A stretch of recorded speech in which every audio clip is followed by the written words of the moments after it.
Well, greetings and salutations, everybody. Welcome to my YouTube channel. My name is John Campea, and this is a companion video. Now, what are companion videos? Well, I'm awfully glad that you asked. To see every day on the John Campea Show, Monday through Friday, we take the second half of the show to take your live comments and questions. However, we don't always have time to get around. Well, we usually don't have time to get around to all of the live comments and questions that get sent in. But since you sent in those questions and you supported the channel with your tips and everything, I want to make sure those questions get answered properly in a video. So we get caught up by gathering up those questions and addressing them here on companion videos. Now, today is Thursday, January the 7th. We had a shortened version of the John Campea Show earlier today because for whatever reason, even though the internet speeds here at the office were quite fast and moving very well, YouTube was buffering a lot, and so we cut the show short. I have reached out to my YouTube contact to try to see if we can figure out what the cause of the problem was, but we'll worry about that later. For now, let's get into getting caught up on those questions that you guys sent in. And by the way, in case you want to send in a comment or question, you don't just have to send them in when the show is live. You can send them in 24/7. They'll usually be answered on the very next show.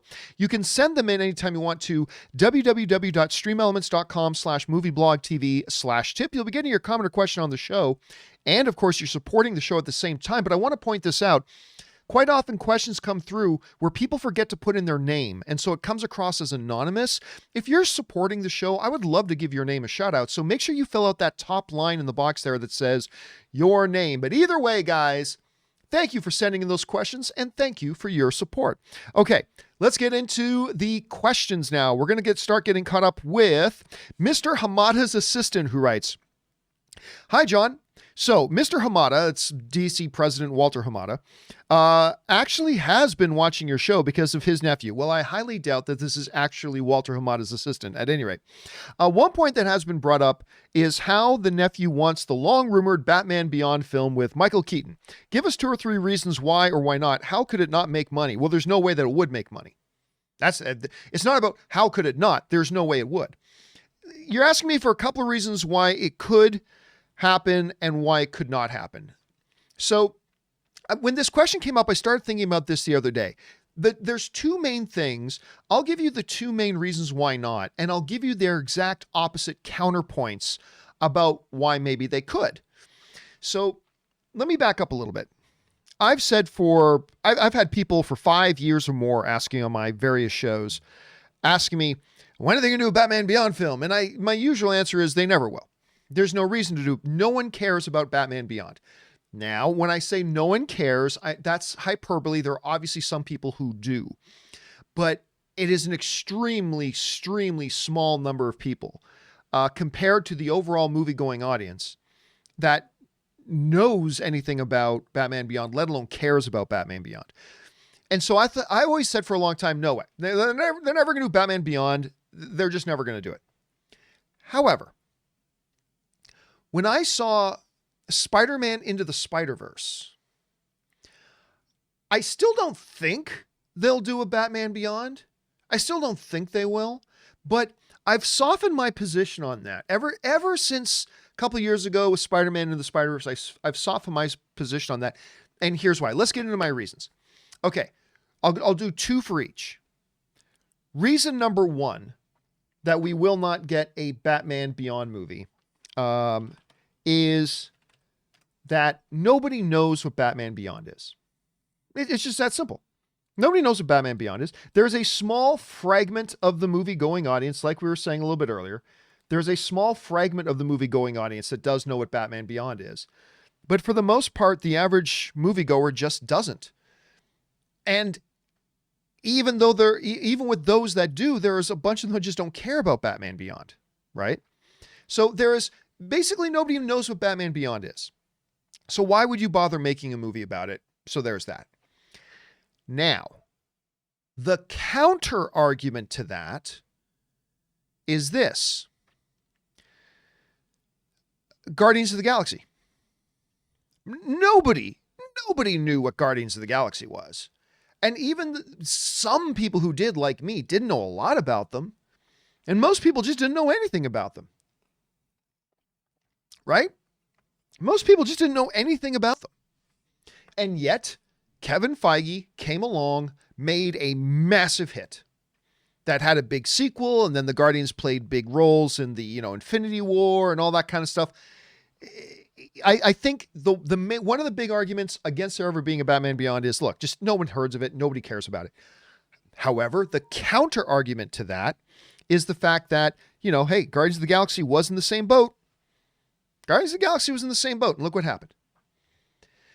Do I think Batman Beyond and Guardians of the Galaxy are the same thing? No. Do I think Guardians of the Galaxy had a few extra things going in its favor than a Batman Beyond movie would? Yes.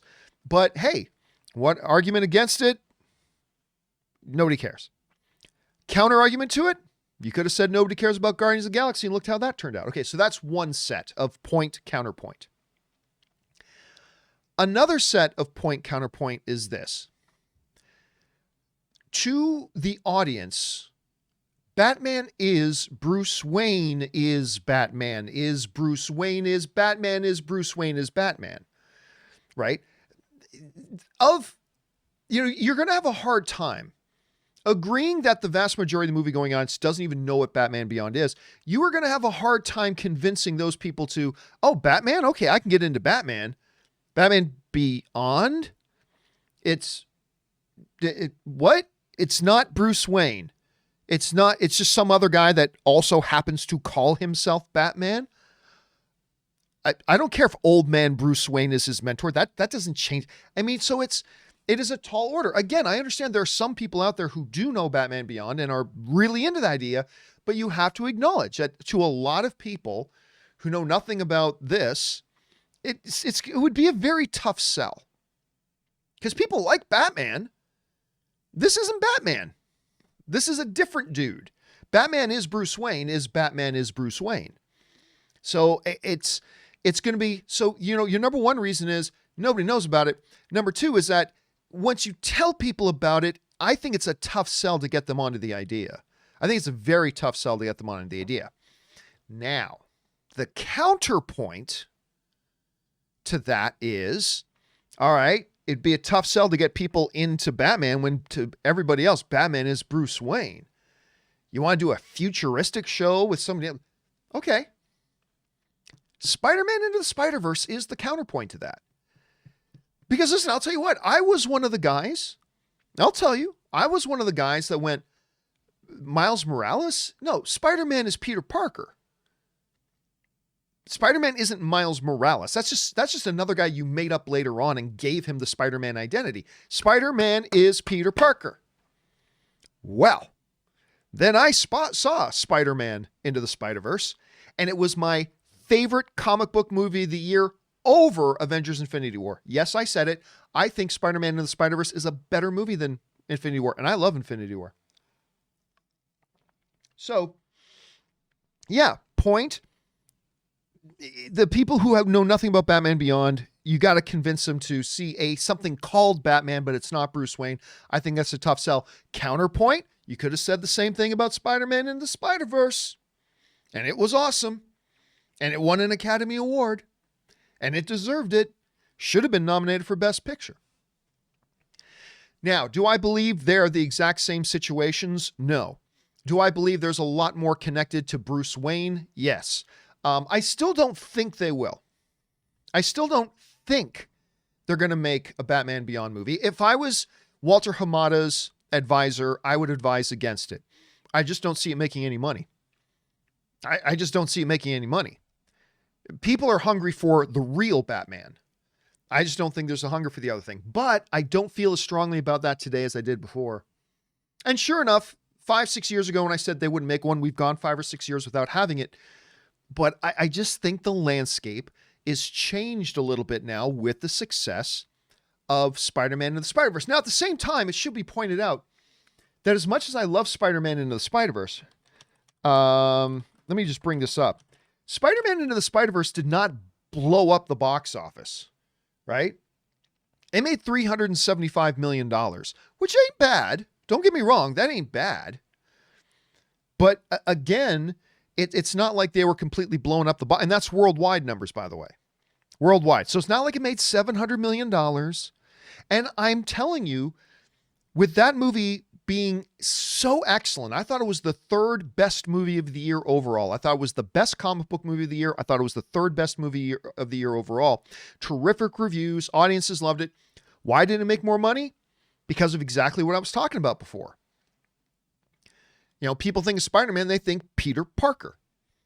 And we have Peter Parker on screen right now in Spider-Man. We got Tom Holland running around. So I'm just telling you, I think those things contributed to Spider-Man Into the Spider-Verse, which deserved to be a $700-800 million film, only making 375.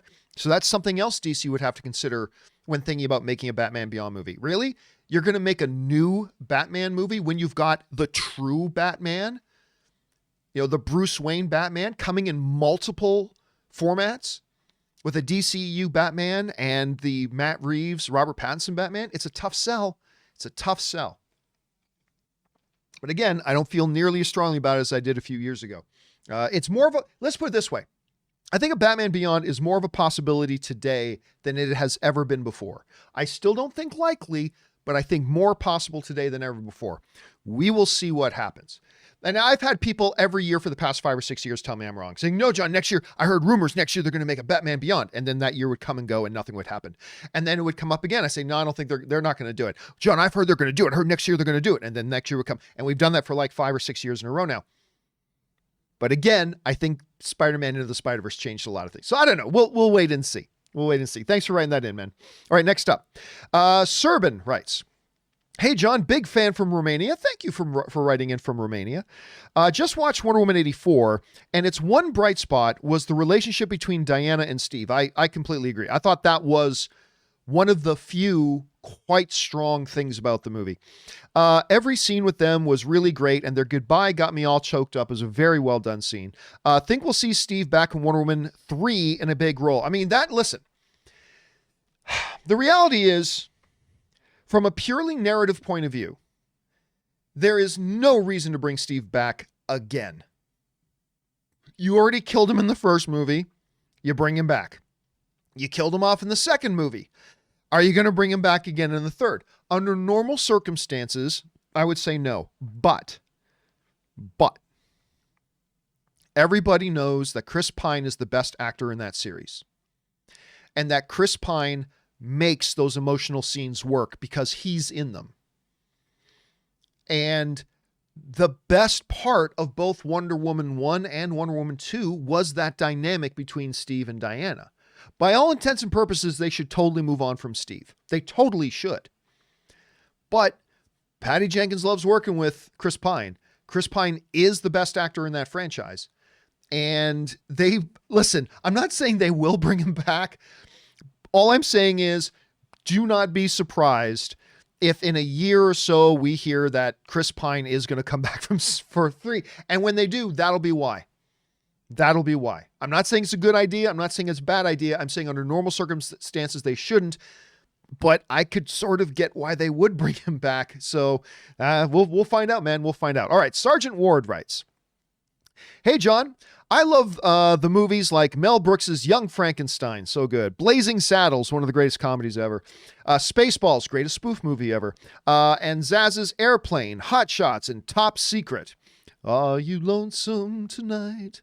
Shop at Macy's. Anyway, Val Kilmer, everybody. Top Secret. We don't get comedies like these anymore, and usually they suck. Why do you think that is, and could they come back?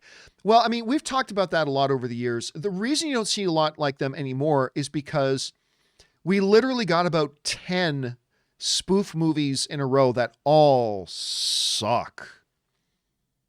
All suck. Meet the Spartans and like all those they all sucked. And they literally ran the genre into the ground.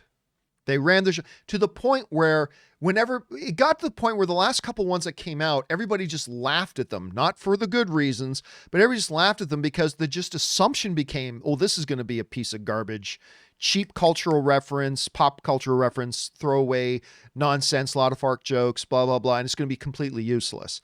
And everybody just started to assume that. And so they stopped making them.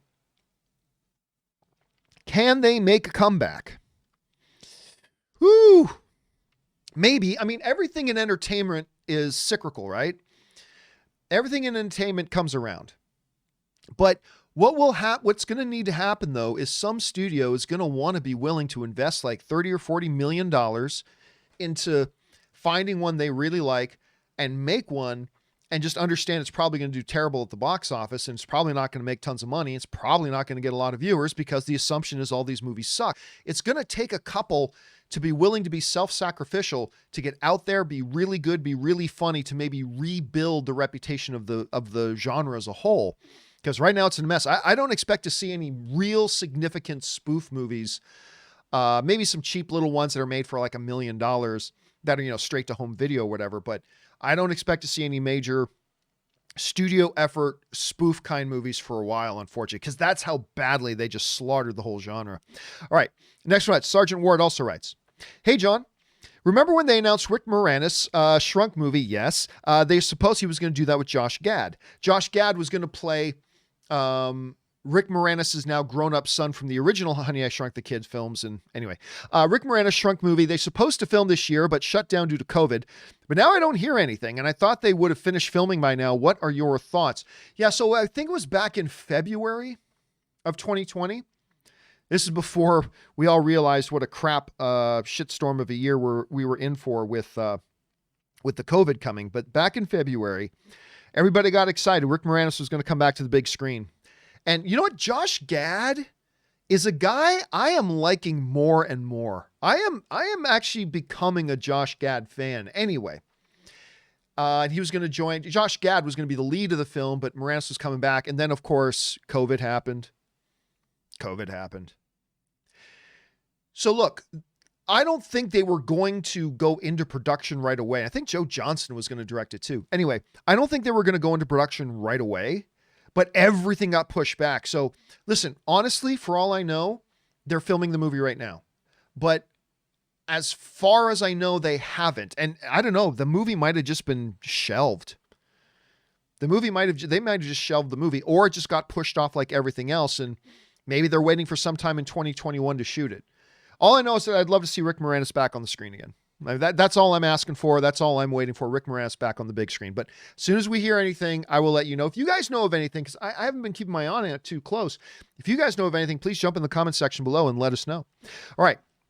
Soundtrack Sidelined writes, "Hello, John and Rob." Rob's obviously not here right now. "I rewatched an older movie, 77's Heroes, with pre-Star Wars Harrison Ford." That's the one with Henry Winkler and Sally Field. About like he was a vet. He was a Vietnam vet, and he escapes from a mental hospital or something. Anyway, I haven't seen that in ages. I probably saw a bad VHS copy of that sometime in the late 80s. Anyway. I rewatched an older 1977's Heroes with a pre-Star Wars Harrison Ford. I remember watching this on HBO in 78 with Kansas's Carry On Wayward Son, which is, of course, made re-famous again by Supernatural, as closing music. But now, on the DVD I have, the song was replaced, even with Kansas credits. I did some research myself to find out they did not have the rights to the song, really, when it was distributed. How do you put that in a movie and not have the rights to the song? Do you know of any other issues with soundtrack songs that were removed from later distributions? I don't off the top of my head. I'm sure they've happened. That movie, though, is an interesting case because, so here's the thing. Heroes with Dustin Hoffman, Harrison Ford, and I believe it was Sally Field. Anyway, that movie was actually recorded and filmed before, if I remember correctly, Ford shot that movie. Let me see if I can find it. Give me a second here. Ford shot that movie before he shot Star Wars. I spelt that wrong. That's why I'm not finding it. Yeah, Ford shot the movie before they did Star Wars. And I still can't find it. Maybe I'm thinking of completely the wrong movie if I can't find it. Give me a second. So, but lucky them. Oh, there it is. Here's, okay. So they shot the movie before Star Wars, but Star Wars came out before it. So they shot this movie Heroes first. And then you see like Henry Winkler, Sally Field, Harrison Ford, Olivia Cole. So they got lucky. This movie was shot before Star Wars. Star Wars wasn't a thing in the world. So they shot this little movie. I mean, Henry Winkler, Sally Field was a big star. But anyway, so it's not like it was some nothing nobody movie. But they shoot it with Harrison Ford and it doesn't come out. And then Star Wars comes out. And Star Wars becomes the biggest thing in the world. And now all of a sudden the producers of Heroes are like, they just won the lottery. It's like, oh my God, this kid we put in our movie, he's like in the biggest movie in the world right now. Gold mine. I don't know how much of a difference it made for them. I honestly don't know how much of a difference it made, but anyway, getting back to the question, I'm sure there are many issues of music things being changed. Like lots of things change in movies from when they're in theaters to when they come out in home video, right? So I'm sure there are many examples. I just can't honestly think of any off the top of my head right now. I just can't think of any off the top of my head soundtracks. But it's a good question, man. Thanks for bringing that up. All right, next up. Hot Rod Todd writes, just when you thought that 2021 couldn't get any better for the entertainment industry, PBS comes along and gives us the best announcement yet. Caillou has been canceled. There's a lot of good Canadian kids out there, but he sure wasn't one of them. I don't understand. I saw headlines today about Caillou canceled after 20 years. Parents everywhere rejoice. And like, listen, I'm not going to lie. I know nothing about Caillou. I never watched it, obviously. I know what it is, but I never thought it was unpopular. How did it last 20 seasons? Like, somebody tell me. Like, why are these headlines all running parents everywhere celebrating? And now you Hot Rod Todd writing in and saying, oh, thank God that thing was canceled. Like, maybe your kid's a big fan of it and just had it on the TV all the time. Is that why you're mad at it? Or is it truly, truly bad? I just don't know. I have no idea what everybody's talking about. Why everybody's so happy. This little sweet little innocent animated kids show, Caillou, is finally canceled after 20 years. You guys will have to let me know. Okay, next up. Green Fingers writes, hey, John, Happy New Year. Thank you so much. Just wanted to say, you probably mean say, just wanted to say I enjoy your show and also to thank you for championing diversity and fairness in movies and TV, which I've often noted. Enjoy your new home. Thank you so much. Wish you the very best. Keep up the good work. Thank you. Thank you so much, Green Fingers. This is always nice. Like I said, it always makes me feel good when people want to write in just to say something kind. I appreciate that very, very much. And it's good to have you here. And yes, we are now 3 weeks away from moving into our new house. We bought the house a couple weeks ago. It's outside of LA. It's outside town. So about an hour drive outside of LA. It's the only way we could afford it because buying a house in LA is insanely expensive. But we got a great house. We love it. And, we've got our crew. We got a renovation crew over there working nonstop. It's going to be, we move on January 29th, we move. And I am so stoked. I cannot wait to get into that house. And I'm really looking forward to setting up a new studio. You probably won't notice much of a difference. Watching from home, you're not going to see much of a difference, but I'm just very excited to get out there. So thanks so much, Green Fingers. I appreciate that. All right. Lyric G writes, hello, John. Great show. And I am a first-time tipper. Thank you so much, my friend. Question. Your thoughts on Black Panther 2. I'm not a fan of a female lead. No disrespect, ladies. You're just going to you're not going to give me a reason why? Why is a male lead okay and a female lead isn't okay? You're going to have to explain yourself on that one. Anyway, no disrespect, lady. Your thoughts of a mysterious Black Panther saving Wakanda from Namor and later reveal he's Azari, T'Challa's son from the future. I don't know. I mean, listen, when it comes to premises for movies, it almost doesn't matter. I used to feel totally different, like even just 3 or 4 years ago. I used to think that the starting premise for the movie was everything. I now kind of believe it's irrelevant. You know what really changed my mind? It was the Lego movie. The Lego movie changed the way I thought about starting premises. It's where the whole notion of Felipe, the sentient dancing microphone, came up, which is you take Lego. It is the weakest, dumbest, thinnest, eye-opening idea for a movie ever. Plastic square building blocks. You're going to build a movie around that? Really? What it's really all about is execution. You can come up with the greatest premise in the world, meaningless. Absolutely meaningless. It means nothing unless you write an incredibly strong script around it. But if you're going to write an incredibly strong script, it's almost like the opening premise doesn't matter. You can take a movie about plastic, colorful building blocks like Lego and make a fantastic movie out of it. I still contend, you guys know I hate the prequels, the Star Wars prequels. I hate them, but there are things about them that I like, but overall I despise them. But I have always contended, if you actually take the 3 prequels and break them down into a one-page treatment for each, that just gives you the bullet points of what happens in the movies, I'd go, seriously, I think, wow, these are going to make great movies. The elevator pitch for them is fantastic. But that doesn't matter. The elevator pitch didn't save those movies or save a lot of terrible. There's a lot of terrible movies that when you just hear the quick elevator pitch sound fantastic. So at the end of the day, I find that I really don't care all that much. I've just realized bad premise means nothing. Good premise means nothing. It's all about execution. You know, it's all about the execution. Now you get, when you can capture lightning in a bottle, you can get a great opening premise with fantastic execution. Hey, you get like the first Black Panther. I think the elevator pitch of the first Black Panther is fantastic. Ryan Coogler obviously did an excellent job with his team executing a just beautifully, masterfully done movie, especially for the comic book genre. But overall, so, I mean, listen, I've heard a lot of people pitch a lot of different ideas for Black Panther, and this is as good as any. But honestly, since I know the concept won't make a good movie, won't make a bad movie, it's all about execution. I'll be like, okay, yeah, whatever.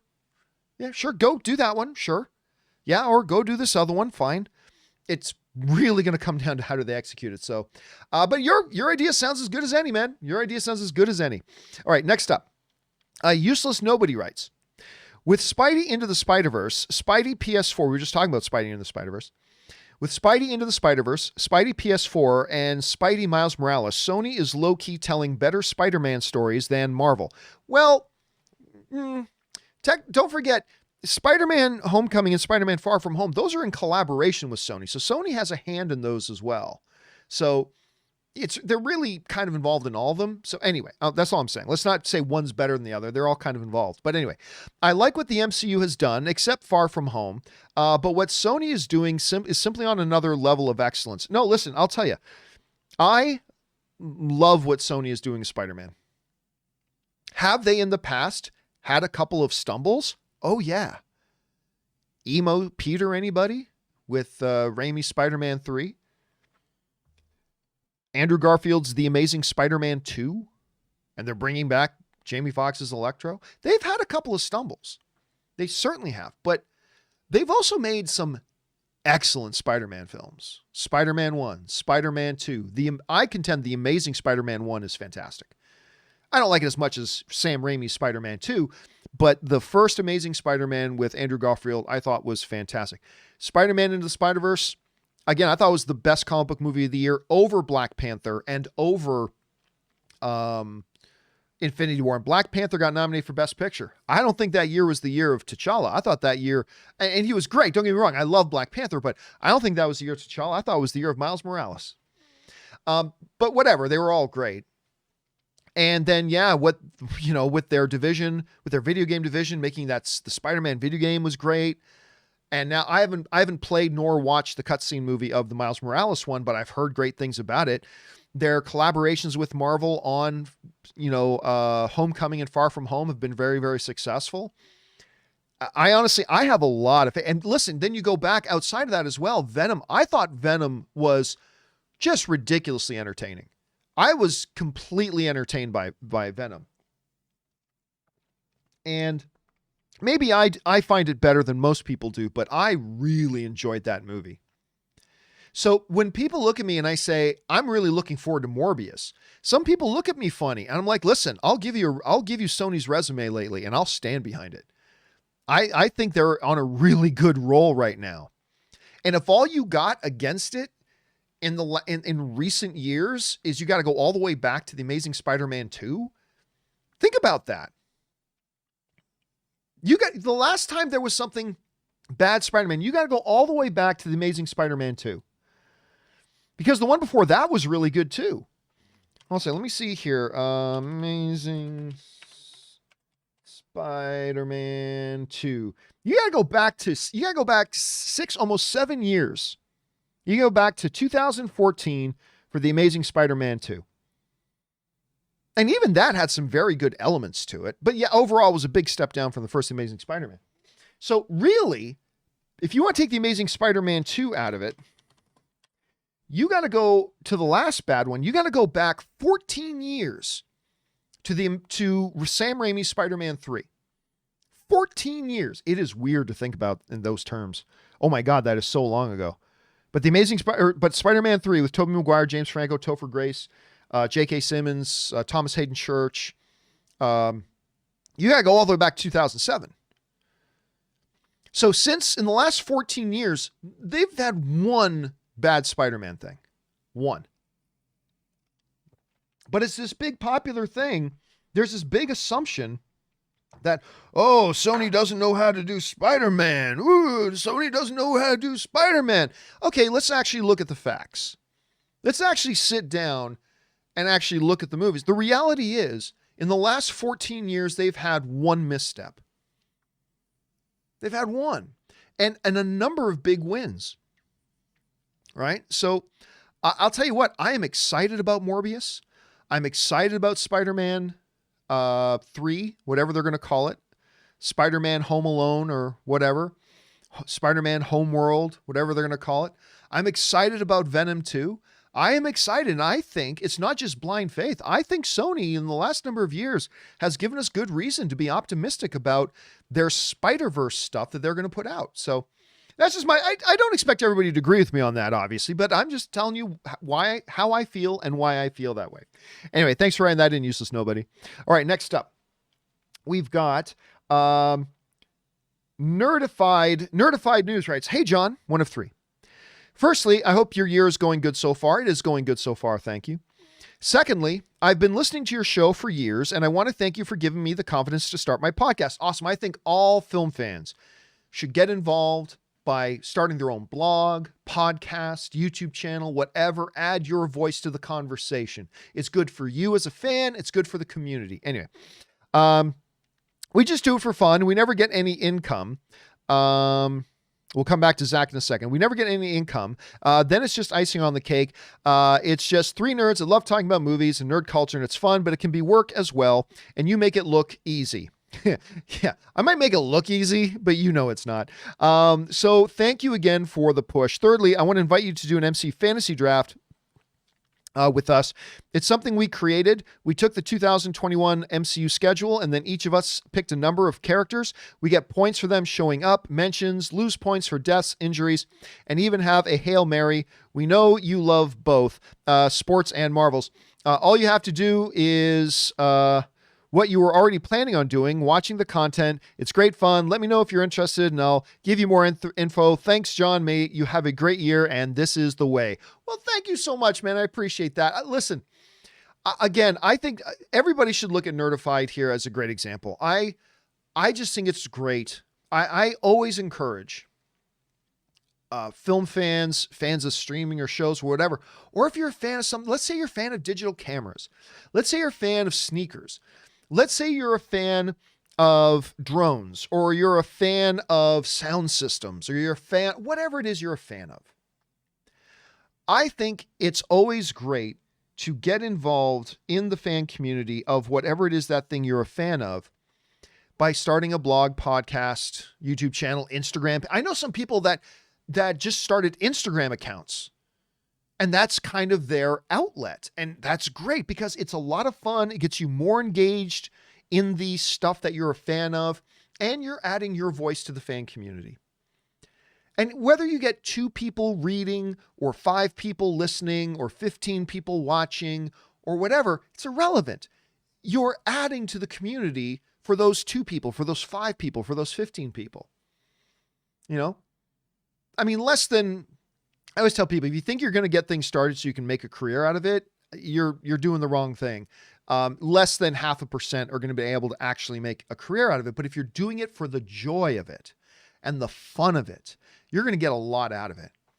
And who knows, maybe it will evolve into something else, but start from a premise of doing it for the fun of it and the love of it. And I think you're going to get a lot of benefit from it. I really do. So good on you, Nerdified News. Thanks for doing that. All right, next up, Max Zwack writes, "Hey, John, I know you're aware of The Office went to Peacock, but I wanted to recommend the superfan episodes of the show on the service that include up to 15 minutes of extra material in each episode. Currently, only season 3 is released, with more to come." I did not know about that. Now, here's the catch. So we all know that The Office has now moved from Netflix to Peacock, right? It's now on Peacock. And that's great. I mean, actually, you know what? Despite the fact that I hate the damn name of the service, Peacock's actually pretty good. I've been getting Anne introduced to Ronald D. Moore's Battlestar Galactica on there. The Office is on there now. Fantastic. Love it.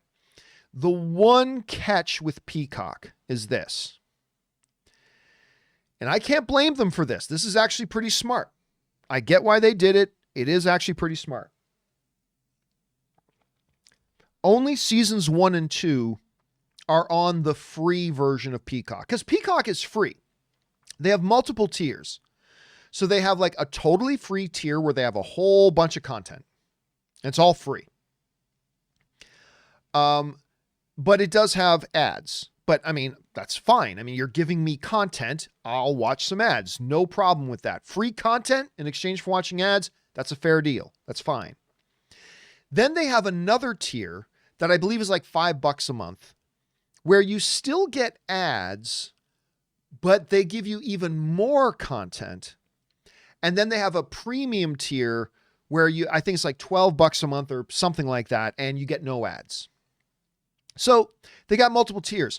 Here, the catch with The Office on Peacock right now is that, if I'm not mistaken, only season 1 and 2 are on the free tier. If you want to watch any of the other episodes of The Office, you've got to get on the paid program. Now, before everybody starts complaining about that, you pay for Netflix. I mean, Netflix had it on its pay tier. Nobody was showing, I mean, other than your local television station, nobody's showing The Office for free, right? You had to pay for Netflix in order to watch it. No different here. So you can watch all the I believe you can get the entire season or the entire series of The Office on the second tier, on like the $5 tier of Peacock. And that little thing you're saying, that's why they've got these super fan edits where there's 15 minutes of extra content on all these things, but you got to be on the paid tier to see it. And again, before any of us cry foul, just remember we were paying to see it on Netflix. So there's nothing wrong with Peacock making us pay to see it too, except they're giving us seasons 1 and 2 for free. I have to confess, I have not got the upgrade on Peacock. I've only watched the free version, but once me and Ann start watching Office again, I may have to pick up yet another paid service. Man, I'm paying for so many of them. Anyway, thanks for sharing that, Max. All right, next up, we've got the Wakandan Forever writes, "Woo! I got my official grades back for the fall of 2020. That's right. You remember you saying you wrote your finals and everything. 4.0. All As and 1 A+. Nice. First time ever. This is my last semester as an undergraduate, and I should be graduating soon. Everyone wish me luck. Who says Shuri got all the brains? LOL. Go Cal Golden Bears." Congratulations, man. Seriously, listen, I remember being in school, dude. I remember that.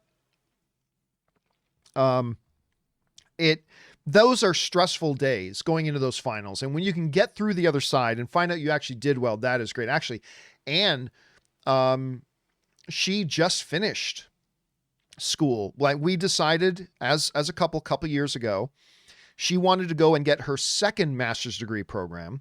My wife loves education. She now has 4 degrees, 2 bachelor's degrees, 2 master's degrees. So there was this new master's degree at USC. So a little bit of competition there for Cal State. So she went to USC to get this new master's degree. It's a brand new master's degree program. She's one of the first people in the country to get the degree. And we decided it would be good for her and her career. And whoo, education is not cheap. Oh my God, education is not cheap. Yeah, I had to, you build up your bank account, you build up and build up. It's like, yeah, I got this little safety net and then you get the bill from like school. There goes all my money. Anyway, but it was well worth it. It was well worth it. And, my hats off to all you guys who pursue a lot of education. I mean, I have post-secondary education as well, but I did just as much as I needed to do. Well, that's not true. Like I did post-secondary theology and then I went and did law, but nothing like my wife. And listen, now you're moving on to your graduate stuff. Congratulations, man. That is amazing. And congrats to all of you students right now who are going through like exams and finals. You keep going, guys. It's not easy. We know it's not easy, but you keep going. All right. Nas writes, I wonder how much context WandaVision will give us for Spider-Man 3, given that both of them are connected to the next Doctor Strange film. Yeah, listen, what I don't expect to have happen. So one of the things that we know is that Kevin Feige has said that Spider-Man 3, WandaVision, and Doctor Strange 2 are one connected story. That doesn't mean, though, that WandaVision is going to be WandaVision starring Spider-Man and Doctor Strange. It can be 3 separate chapters of the story. We know Wanda is going to be in Doctor Strange. We know Doctor Strange is going to be in Spider-Man 3. The question that a lot of us have been asking is, are we going to see Peter or Stephen Strange show up? Maybe a quick cameo, maybe a full episode, maybe not at all. Are they going to show up in WandaVision? Or will just the events of WandaVision naturally funnel into the next 2 films? So it's going to be interesting to see. So I have a feeling WandaVision is just going to be the introduction, the kickoff. I don't think we're going to see Doctor Strange. And again, maybe a quick cameo at the end or something, but for the most part, I don't think we're going to see Doctor Strange or Spider-Man in it. I think it's just going to be the thing that kicks everything off, and then it'll roll into the next couple of films. But we'll wait. We'll see. We'll see, Nas. Next up, Luke writes, hey, John and Rob. Rob's not here today. Thanks again for answering my YouTube-related question in that companion video. No problem. Thank you for asking it. I will not give up hope. Think you may have missed a question of mine. Will either of you be reading the new Star Wars High Republic content? Curious. Thanks. I think we did answer that one. Anyway, I am actually going through the new High Republic book as we speak. So hold a second. What am I looking for? Republic. I started going through, I downloaded the audiobook version of the new Star Wars Light of the Jedi, the High Republic. I believe this is book 1. And I'm only a couple of chapters into it. I got about an hour into it. I just got it like 2 nights ago. I'm a couple hours into it. So far, I'm liking it. It feels like a totally new world. It is definitely the universe of Star Wars, but it feels like a totally different world. And I've been looking for that in Star Wars content for a long time. Like I've really been looking for Star Wars content to feel like that for a long time. And I'm very excited about it. And I've liked what I've read so far. Well, listened to. I got the audiobook. I've enjoyed it so far. But I'm only into the real introduction of the book right now. First couple of chapters have been great. It's kind of setting up this mystery thriller notion of it, which is, I was not expecting that in this book, but they've set up a little bit of a mystery thriller aspect to it, and I'm digging it and I'm liking it.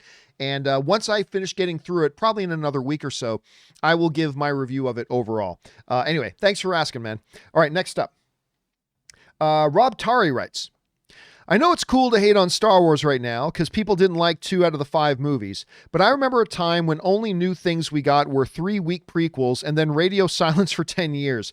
Disney is doing a good job. Keep the flame alive. Yeah, listen, I'm with you. I only have one film that Disney has done in the Disney era that I really didn't like. And that is, unfortunately, the most recent film they did, which was, of course, The Rise of Skywalker. I hated that movie. But, of course, a lot of people, the Last Jedi, which I like overall, certainly a number of things I have issues with in it, but I liked it overall. But no denying, Last Jedi was very, very divisive. Last Jedi was very divisive. But aside from that, God, I love The Force Awakens. And I love Rogue One. And I had a really good time with the Solo movie. Solo, a Star Wars, even though I hated the title. But I had a really good time with that Star Wars movie. I had a good time with Solo. Perfect? No. Some weirdness to it? Yes. But as just an overall space sci-fi adventure fun film, I had a really good time with it. So yeah, for me, I'll give The Last Jedi a push. I'll say they're 3-1. If you take The Last Jedi out, because I give that one a little bit of a push, instead of saying 4-1, I'll say it's 3-1 with one push. Really, for me, it's 4-1. I mean, they're 4-1. Not to mention, they did Rebels the final season. Not Rebels the final season. They did Rebels, and I quite like Rebels, so that's another win. They put out one more season of Clone Wars, which made a lot of people happy. I don't really care about Clone Wars. I'm much more of a Rebels guy than I am a Clone Wars guy, but a lot of people liked the last thing of Clone Wars they put out. They put out Mandalorian. So really, even if you want to count The Last Jedi as in the lost column, which I don't, and there's a bunch of people that don't, but even if you want to put Last Jedi in the lost column, Rebels, final season of Clone Wars, Force Awakens, Rogue One, Solo, Mandalorian. I mean, even that, they're 6-1, with The Rise of Skywalker being the big total unabashed mess. Yeah, I'll take it. I'll take 6-1 any day of the week. Absolutely. The reality is, a lot of people focus so much on the parts they don't like, they just forget to talk about all the things that have worked and all the wins. It's been great. And so far, I'm into this High Republic thing. Now, who knows? Maybe I'll get through the High Republic and I'll hate it by the end. But right now, it's pretty good to me, too. Anyway, so I'm with you on that, Rob. I'm totally with you on that. All right, next up. Aaron Schroeder. Schrader is pronounced. Schrader writes, I'm hearing word that Disney is already thinking about changing the timeline of Galaxy's Edge to that of Mandalorian because guest feedback has shown a disinterest in the sequel characters. It makes sense to do, but it's a blow to the sequel trilogy's legacy. I don't agree. But listen, I have said from day one, and I have gone to Galaxy's Edge 10 times, maybe a dozen times. I've gone to Galaxy's Edge. I love Galaxy's Edge. I do. But I said from my very first visit, which I had a great time at, but I said from the very first visit, not incorporating original trilogy stuff into Star Wars Land at Disneyland was a mistake. It was an absolute mistake. I got no problem with them having elements of the sequel trilogy, not at all. And I get it. They wanted to make Galaxy's Edge one overall immersive world. I get that too. But Star Wars has been Star Wars for over 40 years.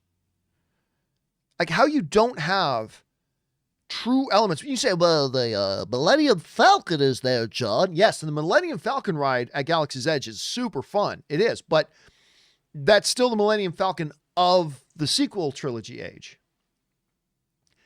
To not really incorporate at least areas of the place that are just really original trilogy, I think that was a mistake. Now listen, Disneyland is constantly revamping and updating different areas and different rides. I mean, Tower of Terror is now a Guardians of the Galaxy ride, right? They're constantly updating and changing.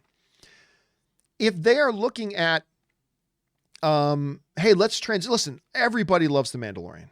Everybody loves Mandalorian. So there's not a bad idea, but is there enough stuff there? Because I'll tell you one thing, though. Walking around Galaxy's Edge, you know when I see kids the most excited is when they see Rey walking around. Now, you old assholes can poo-poo over that all you want, but the reality is that when I'm there, I mean, I get more excited when I see Chewbacca walking around, but when I'm there and you see throngs of these little girls dressed up like Rey and stuff like that, the kids in Galaxy's Edge light up like Christmas when they see Rey, when they have the official Disney person dressed as walking around as Rey. They light up like a Christmas tree. They light it up. There's not a lot of that for Mandalorian other than Baby Yoda. So I would get the move. It wouldn't be out of character for Disney to adjust and update one of their attractions. And I would get it. But the challenge would be, how do you make it so kids really love it? Right? How do you make it to ensure that kids love it? And that's going to be a challenging part, because us adults will like it, but that's the key about Disneyland, man. There's stuff there for kids to love and adults to love. And I still love, listen, Ann and I, when there's no pandemic, we only live about 45 minutes to an hour from Disneyland. So we're really lucky. So we buy annual passes every year. Hurts like it. Oh, it's like when you go to buy a pass, it's like they might as well tell you to bend over and lube up because they're going in fist first. It's not cheap. It's not cheap. But here's the thing. Ann and I get it every year because we actually get our money out of it, because we go a lot because it's only like 45 minutes to an hour away. Ann and I love going to Disneyland. There's something, it's kind of like Comic-Con. There's something good for the soul when you go to a place where everybody's smiling and happy and having a good time. It's just therapeutic. I love it. But anyway, but no, I don't think it'll be any kind of a blow to the Star Wars trilogy. No, like, how many people go to Disneyland? I mean, yeah, a lot of people, but in the grand scheme of the planet, not that high of a percentage. So no, I don't think it would be any kind of a blow to the original trilogy. Not at all. Not that I'd even worry about that right now. All right. Cringe Convenience writes, hey, John, my wife and I just finished Kim's Convenience. It is so great. Our favorite characters are Kimchi's great. Kimchi and Shannon. Both are so funny. Have so much heart. Appa is great too. Who's yours? Janet is hard to like. So entitled. Thanks for the recommendation. Okay, see you. Listen, I can't stop talking about Kim's Convenience. It's so good. Easily my favorite character is Appa. Easily. He's like one, not just my favorite character in the show. He is one of my like 5 favorite characters on television right now, period. Like one of my 5 favorite characters in all of television right now, period. And he's great. Paul Lee does such a great job. Of course, we saw him in Mandalorian in 2 episodes as the X-Wing fighter pilot, but as Appa, he kills it. Love it. And I love Janet. Janet is the perfect Western child for that couple, for Uma and Appa. They're so good. And I really I love all the characters. Kimchi. I mean, they're all great. They're all great. I love them all. I'm so glad you're enjoying it, man. I really am. All right. Next up, Pelican Mike writes, hey, John, Happy New Year. Thank you so much, Pelican Mike. Happy New Year to you too. It's still weird talking about, but regarding the next Black Panther, one thing I don't see being discussed is who led Wakanda. Was Black Panther in the blip? That could be important info in terms of who else could lead moving forward. Yeah, I mean, that actually came up on the show this past weekend. We did a companion video this week, and I think that exact question came up about, okay, great. In Endgame, they have the big portal scene on your left. They have the big portal scene, and everybody comes walking back out, including Black Panther. Yay! But what was never addressed, because they didn't have time to address it, who was leading Wakanda during those 5 years? The 5 years that passed in between Infinity War and Endgame. Who was leading Wakanda? And did they have another Black Panther? Now, theoretically speaking, T'Challa took the last blossom, Fire Blossom or Heart Blossom, whatever they call it. He took the last one. So I don't know if the movie would even be able to say that there was somebody else filling in Wakanda for Black Panther, because there was no other blossoms. According to the Black Panther movie, I'm sure they'll say they came across a new stash, whatever. But the question is, who's the monarch? Is it T'Challa's mother? The most logical answer is M'Baku. He should have been the next king. Nakia is a strong possibility to be the ruler, because since she was going to be the Black Panther's queen. So that makes sense too. I still don't think Shuri makes logical sense. Yes, she is his sister, but she's not a hand-to-hand combat person, and she has no desire to be outside of her lab. So I don't see that making any sense. Even though she is the smartest character in the MCU. But that is going to be a question they're going to have to answer. And it's going to be interesting to see as we move forward. All right, but you're not the only one asking that question, Pelican. All right, next up. Aaron Schrader writes, I can easily see how they can alter Rise of the Resistance.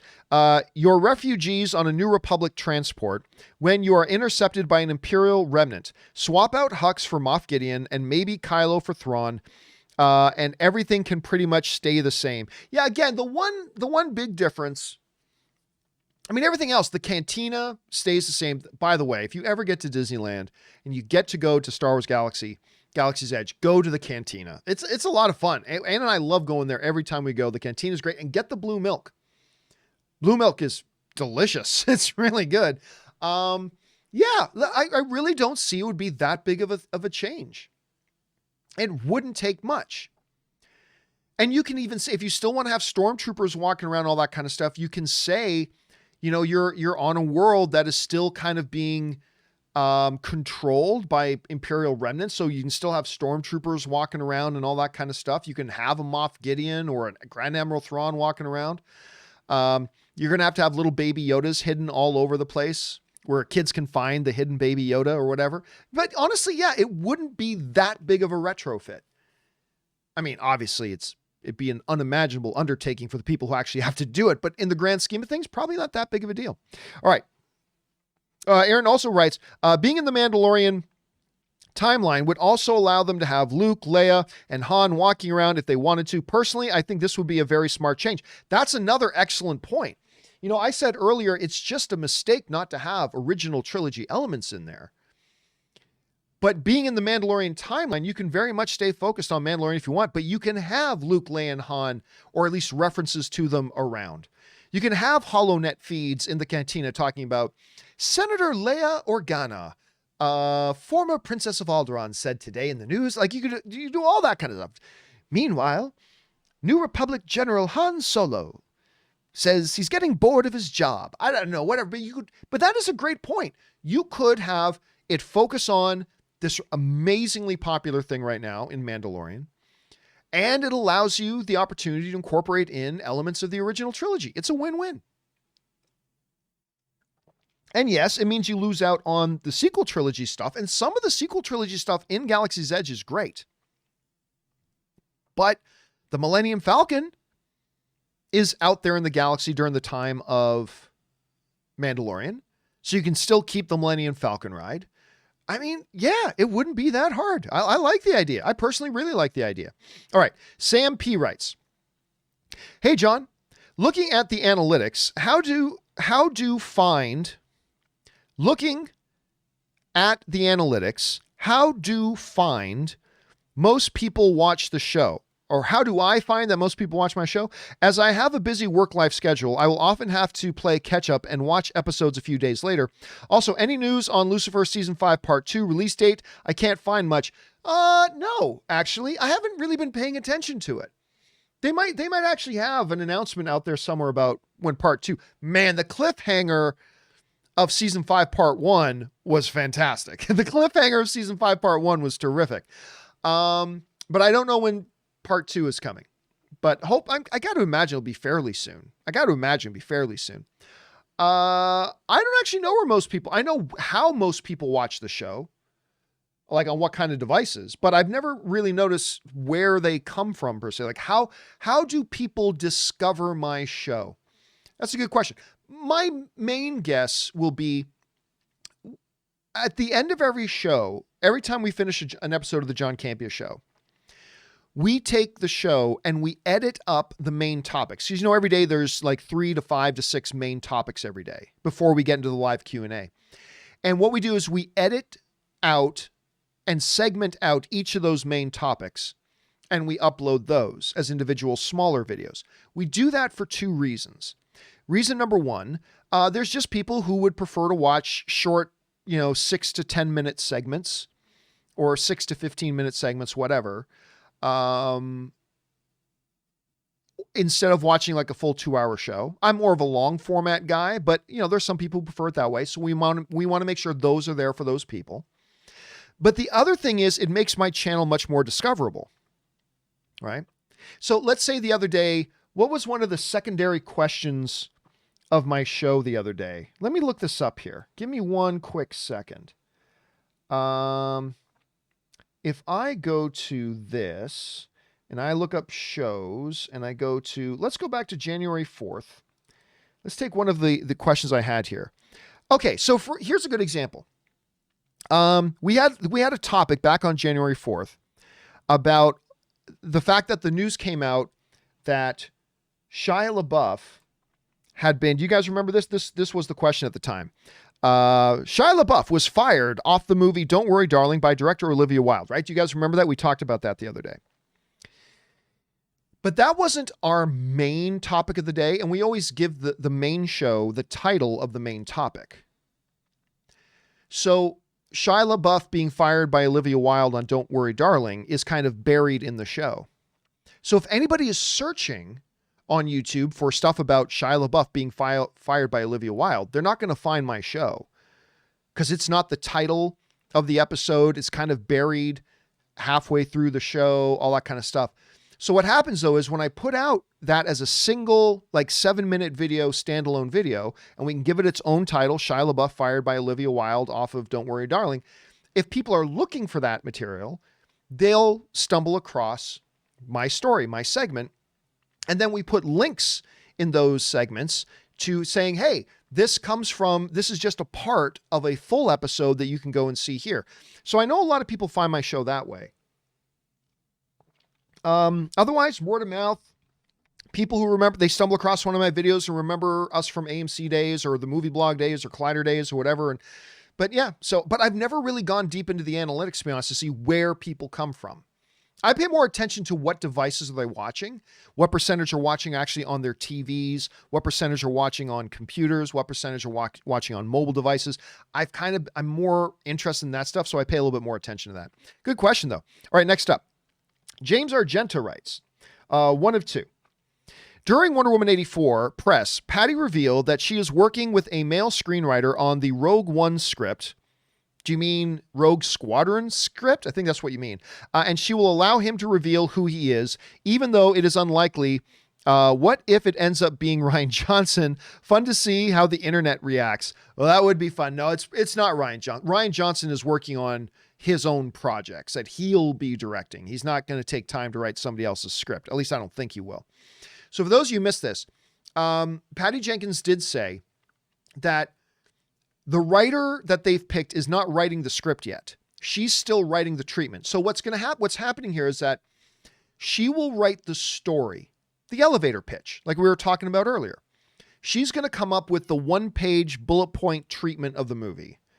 And then she will take that, and this time, instead of writing the script herself, she's going to hand it off to this other screenwriter to take her outline and turn it into a full-fledged motion picture, which is a good idea. But she's not ready to tell us who it is yet. And she said, pretty soon I'll let him announce it. I'll announce himself. I'll let him make the announcement himself. So that tells me it's probably going to be a screenwriter we're familiar with. It's not going to be some brand new screenwriter that we've never heard of. Like if she's building it up and saying, I'm going to let this writer make the announcement himself. To me, that kind of suggests it is going to be a writer with a track record, with a background, probably somebody we're very familiar with. And I'm all giddy to find out who it was. But no, I don't think Rian Johnson's into doing like contracts spec work right now. He's just coming off an Academy Award nominated film in Knives Out. Not to mention, he's already got the green light to do a sequel. Knives Out was fantastic. Ryan killed it in that movie, man. Absolutely killed it. But it would be interesting to see how the people react to it. Anyway, James' second part is, we know he has a good relationship with Lucasfilm. His film made Disney money. He's an Oscar-nominated screenwriter and will allow Ryan and Patty more easily work on several films at once. They could be the next Filoni and Favreau. It will. Do you have a third part? I'm not quite sure you're going with that. Anyway, it will. Yeah, he has a good relationship with Disney, but Wonder Woman is not Disney. Wonder Woman is Warner Brothers. But oh yeah, we're not talking about. Sorry guys, I'm getting my wires crossed with various Patty Jenkins projects. We are talking about Rogue Squadron, not Wonder Woman 3. It is the Rogue Squadron script that she says she is writing her outline for, and she's going to hand it off for that. Sorry, I got my wires crossed there for a minute. Forgive me. Sorry, we've already covered about 30 topics today, so I'm thinking along a lot of different lines. Yes, he already does have a relationship with Disney. Yes, he's an Academy Award nominated filmmaker. Yeah, but again, all my reasoning for it earlier, he's not into being a quick gun for hire to write a screenplay. He's not down for that. Let's put it this way. It's not impossible that they could announce that it's Rian Johnson. But I just don't see, there are a couple things. I don't see why Rian Johnson, with the way he was treated, I don't see why he would want to step back into the Star Wars universe. With the divisiveness over The Last Jedi, I don't see why Disney would want to have him back. Because even if he wrote a terrific script, there's going to be so much distraction around it because of all the, all the controversy there would be because he's there doing it. There's just no value in it for Disney either. On top of all that, Ryan's too big now to just write a Star Wars movie. He is making his films and he's got his follow-up to an Academy Award nominated film. So yeah, I just don't see it happening. I don't see it happening because I just don't see any upside for anybody. I don't see the upside for Disney. I don't see the upside for Rian Johnson.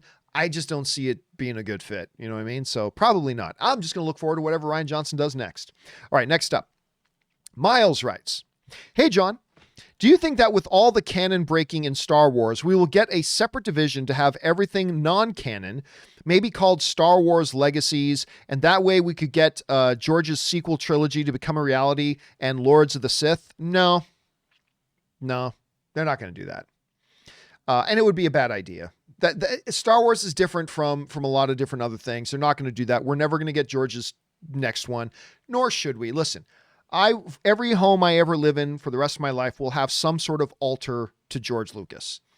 And I will burn incense and worship at the altar of George Lucas every single day.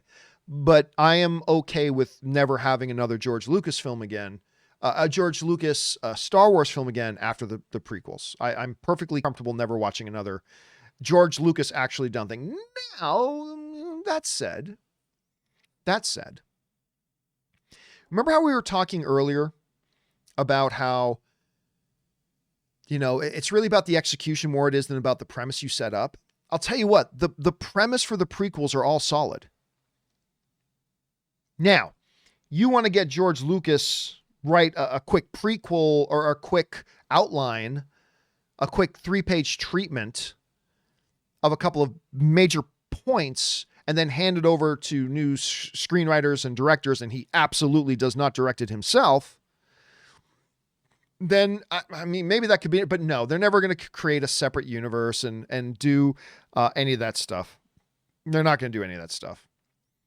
But listen, Lords of the Sith doesn't even have to be outside of canon. If Star Wars decided to do a Star Wars story, you can do a Lords of the Sith and just tweak a few things to say it fits inside the canon timeline. If you've read Lords of the Sith, you know it is canon. The Lord of the Sith movie is canon. The Lord of the Sith book, I should say, is canon. So you don't have to have something that's outside. You can totally do it. But I'll be honest with you. For somebody who will worship at the altar of George Lucas forever, I have no interest in another George Lucas Star Wars movie. Like, at all. I will worship him to the day that I die. But I'm good. Just like, I think Wayne Gretzky is probably the greatest hockey player to ever play. Do I want him on the Toronto Maple Leafs right now? No, thank you. He's the greatest of all time. Do I want him to lace up the skates right now and play for the Maple Leafs? No. Anyway, that's kind of my thoughts on that. All right, next up. Pierre J writes, and tips in $100. Pierre, thank you so much, man, for supporting the show on that level, man. I really appreciate that. Let's see what Pierre has to say. Your response to Yaz's question made me LOL and made my morning. First of all, we need to recognize one very big important thing. This was a made-up movie in a situation that is... Oh, I remember the one you're talking about. This was a made-up movie in a situation that has never happened in human history. Can we please move on from Wonder Woman 84 plot holes, please? Okay, so So what Pierre, and again, thank you, Pierre, for supporting our channel on that level. What Pierre is referring to is Yaz wrote in a question, and it's a perfectly valid question that a lot of people have been asking. And it was the question that you still hear some people talking about, which I think is nonsense, but they bring up the question, which is, hey, that was very inappropriate that Diana and Steve had sex in Scarf Boy's body without Scarf Boy's consent. That was bad them. And so I said, look, the first thing we need to understand, just as Pierre writes, is we all have to agree to start off in our answer to that question is we are talking about a completely make-believe scenario in a completely make-believe movie, talking about a situation that has never happened in the history of mankind. Can we all agree about that? Good. So this is not a real ethical question about something that has actually happened or would actually happen ever within reality. This is a fantasy situation in a fantasy movie portraying a context that has never once happened in the history of humankind. So let's understand that. And of course, my answer to the question is this, is that it wasn't Scarf Guy's body anymore. Completely a bum deal for Scarf Guy. He got dealt a bad hand, but once Steve took over that body, which why on earth did Steve not just magically get a manifested new body for himself? They manifested nukes. Why couldn't they just manifest a new body? That's a big plot hole of the movie. But, once he took over that body, it was his body and was going to be his body now forever. Barring Diana undoing her wish. It was now Steve's body. Now, you can get into an ethical debate with me, but no, it's still the other guy's body. Fine. It is a fantasy movie in a fantasy situation involving a context that has never still happened in the history of humankind. So please don't get your knickers all in a twist over debating a fantasy movie in a fantasy context in a scenario in which has never actually happened ever. But no, to me, the message of the movie was clear. This was now Steve existed. Steve was now that guy. That body now belonged to Steve. Period. And would be now forever. And if Steve wanted to go take a piss in that body, which he probably had to do, then he could choose to go take a piss in that body. If Steve decided to rub one out when no one was around, then he had the right to do that. If Steve decided, I want to eat a sandwich, he didn't need to get the guy's permission because he couldn't, because the guy didn't exist anymore. That body was Steve's. And as such, if he wanted to rub uglies with Diana, he could do so because the other guy was gone. It's not his body anymore. It is now Steve's body. And I'm okay if you disagree with that. I'm okay, but save me the moral indignation when we're talking about a fantasy movie in a situation that has never once happened in the history of humankind. It's a totally make-believe scenario. It has no connection to real life scenarios. Anyway, that was that. And again, and by the way, Patty Jenkins raises a really good point. She brings up herself. I think it was her who brought it up, who said, listen, what is much more egregious, but again, fantasy situation, a scenario that has never actually happened in the history of humankind, is Tom Hanks's movie Big. Tom Hanks is an underage minor in the film. What's the character's name? Josh Haskins or something like that? Anyway, he is an underage child who just happens to wake up in an adult body, who then has sex with the female lead of the film. Technically speaking, that woman is guilty of statutory rape, right? Nobody talks about that because it is a fantasy movie with a situation that has never actually happened in the history of humankind and never would. It was make-believe. But anyway, I don't know. It is what it is. Thank you again so much for that, Pierre, and thanks so much for supporting our channel on that level, man. All right, next up, we have, what do we got up here next? That was Pierre. Thank you again, Pierre. Next up, we have Craig, who writes, honestly, I want Snyder to move away from DC. Let him do other things. I, for one, can't wait for the Army of the Dead. Loved his remake of Dawn of the Dead. I mentioned that on the show yesterday, I think it was, where we were talking about the fact that, Walter Hamada had said a few days ago that the Justice League miniseries coming to HBO Max is a cul-de-sac. It's a dead-end street. They're going to do that one thing. That's it. And then Zack Snyder confirmed the other day saying, yes, I have no plans to do any other DC films. DC, Zack Snyder said, has moved in a new direction, and that's great. And I'm busy. I have no plans to do another one. And I personally think that's a good thing for DC and for Zack Snyder, because I'm with you. I want to see Zack Snyder getting back to making some cool, fun, original movies. And I'm really looking forward to Army of the Dead. I think Army of the Dead is going to be a lot of fun. I've been kind of intrigued by it since the day they announced it. And again, in the growing film catalog of Zack Snyder, he's only ever made one single movie that I don't like, and that was Sucker Punch. Other than that, I've liked every movie he's made. And so I'm looking forward to seeing what he does moving forward. All right, next up. Miguel Zayan writes, hey, John, regarding judging, analyzing, rating an actor's performance, I just think that for someone to have a full opinion on an actor's performance or greatness, I feel like you can't really judge a performance by clips and individual parts in a movie. I feel like should judge the greatness of an actor's performance by watching the whole movie, because this way we can see the progression and context of the performance. Also, directors' decisions to what to show is also a big part of performance. Oh, I don't disagree with that. Yeah. Listen, we can definitely look at a scene of a movie, right? And you can get a feel for it. Like you go and watch, I was going to say An Officer and a Gentleman, although that's a good example too, but you go and watch A Few Good Men, Jack Nicholson, Tom Cruise, Demi Moore, however you're supposed to say it. Anyway, if you just watch that one scene, I want the truth. You can't handle the truth. I mean, you can tell right away. There's a power that both Jack and Tom bring to it.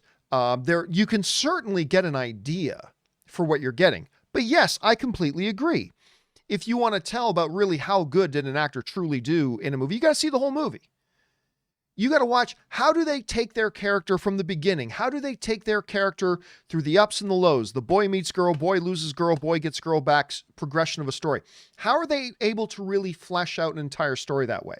Individual scenes are great, absolutely, but you want to see what they do with a character from the beginning of their story to the end of the story. That's one of the reasons why when I talk about what I kind of believe is like the greatest single male lead performance of all time, I believe it's Daniel Day-Lewis in There Will Be Blood. Because you watch that movie right from the opening when it's all without dialogue and everything, and you go right down through to the end. With after you pass I drink your milkshake, after you move past, it is what he does with that character from the beginning. That's where the specialness lies, so I am in agreement with you on that one, Miguel. I really am. All right, next up, Stubble McShave writes, with the higher focus on streaming services by the studios, do you think there may be any trailers for streaming shows on Super Bowl? Which services and upcoming series would be willing to cough up the dough? I could see it happening. Yeah. I mean, here's the thing, though. You don't get a streaming service discount. You got to put up a lot of money to get a spot on the Super Bowl. Now, this year, given the pandemic and all that kind of stuff, I suspect ad rates may be a little lower than normal, but the Super Bowl is the number one broadcast event of the year. In America, there's nothing bigger. It's like triple the size of the Oscars. I mean, the Oscars is like the number 2 broadcast of the year in America, but the number 1, easily by a mile, is Super Bowl. You got to pay millions of dollars for a 30-second spot. So, yeah, I believe we'll probably see a couple of streaming ads. I wouldn't doubt if we saw something but it's going to have to be for big property. So I wouldn't doubt I wouldn't doubt on the movie side. I said it's probably gonna be a lot of things that were advertised last year, but we're probably talking something in the neighborhood of maybe, I mean, they spent $70 million to actually make Snyder Cut. I mean, they spent upwards, if not more than $70 million. What about a $4 or $5 million investment to advertise it during the Super Bowl? Maybe. That's a lot of your ad budget for one thing, but it's the biggest audience of the year. So something Marvel related on Disney Plus, I could see that happening. Yeah, so but it would have to be like a big blockbuster franchise kind of thing. I don't think it's going to be like a dramatic original. I don't think they'll spend like $4 million for one commercial for that. I think it'd have to be a big, big thing. So that's my guess there, Stubble. All right. Aaron Schrader writes, we were giving Walter Hamada a little too much credit for revitalizing DC films. Aquaman and Shazam both started production before he was appointed. Joker can be attributed to him, but what has happened since? Birds of Prey and very mixed reaction to Wonder Woman 84. See, I disagree that this comes down again to the picking and choosing.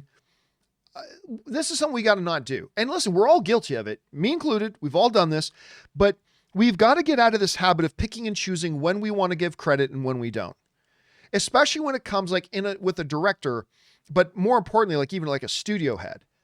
Like this debate comes up all the time. It's like, hey, I'm sorry. Like, I have said for years that as big of a fan as I am of Kathleen Kennedy, I'm a big Kathy Kennedy fan. She's one of the best producers in the history of Hollywood. But she has not been effective in the most important aspects of her job as being the head of Lucasfilm. And I've been saying for years, she needs to step away. I've been saying that for a long time. But just because I'm somebody who's believed for years, even as a fan of hers, that she needs to step down, you can't take away the wins. Like when you hold them responsible for the losses, you have to give them credits for the wins. And there are all these people who have their own agenda. There are a lot of people who are very, very agenda driven out there. Who don't want to give her any credit for Mandalorian. Sorry, she's absolutely the head of the studio. She's the one who greenlit it. She's the one who paired Jon Favreau up there. She's the one who's made sure everything was there and facilitated that show getting made for those makers. She absolutely deserves credit. More than Dave Filoni, I should say, more than Jon Favreau? No, not more than Jon Favreau. Absolutely not. But absolutely, she is, if without her, that show never got made. That show never got made without her. See, even when you get in the midst, because I have friends who are filmmakers who are in the midst of films when leadership changes happened, whether it was the upper studio heads changed or whether the vice presidents of certain studios that they were directly interacting with changed and all that kind of stuff. Believe me, the head of your department, the head of your area, it doesn't matter if they were there when your movie first got greenlit or you first started production, they are pivotal to your success. They're absolutely pivotal to your success. If you don't have that support and you don't have that relationship, especially within franchises, things go south very fast. And they can still go fast very, very quickly anyway.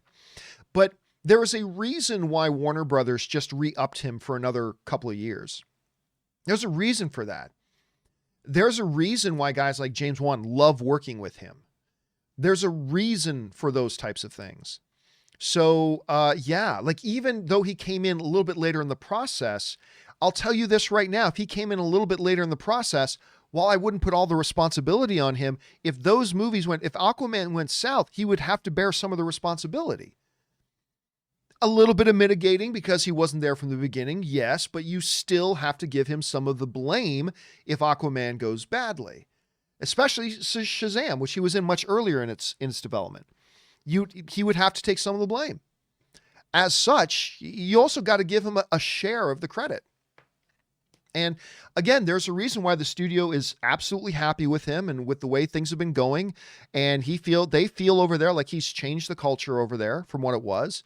And it's hard to disagree. So I got to disagree with you, Aaron, on that one. I got to disagree. Now, don't get me wrong. I ain't saying that Walter Hamada is Kevin Feige yet. I ain't saying that.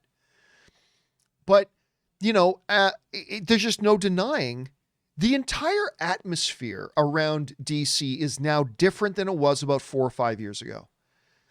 And everybody has very short memories about what the culture was like and what the fan general attitude was like surrounding the DCEU. It was becoming laughable. I mean, I liked all the DCEU films, but I was in the minority. And you can't ignore that. That atmosphere, that culture has changed. There's now optimism attached with the DC universe. There's now excitement attached with the DC universe. And I believe that fundamental cultural change has a lot to do. And I think Walter Hamada's got a big chunk to do with that. But, we'll see how it goes.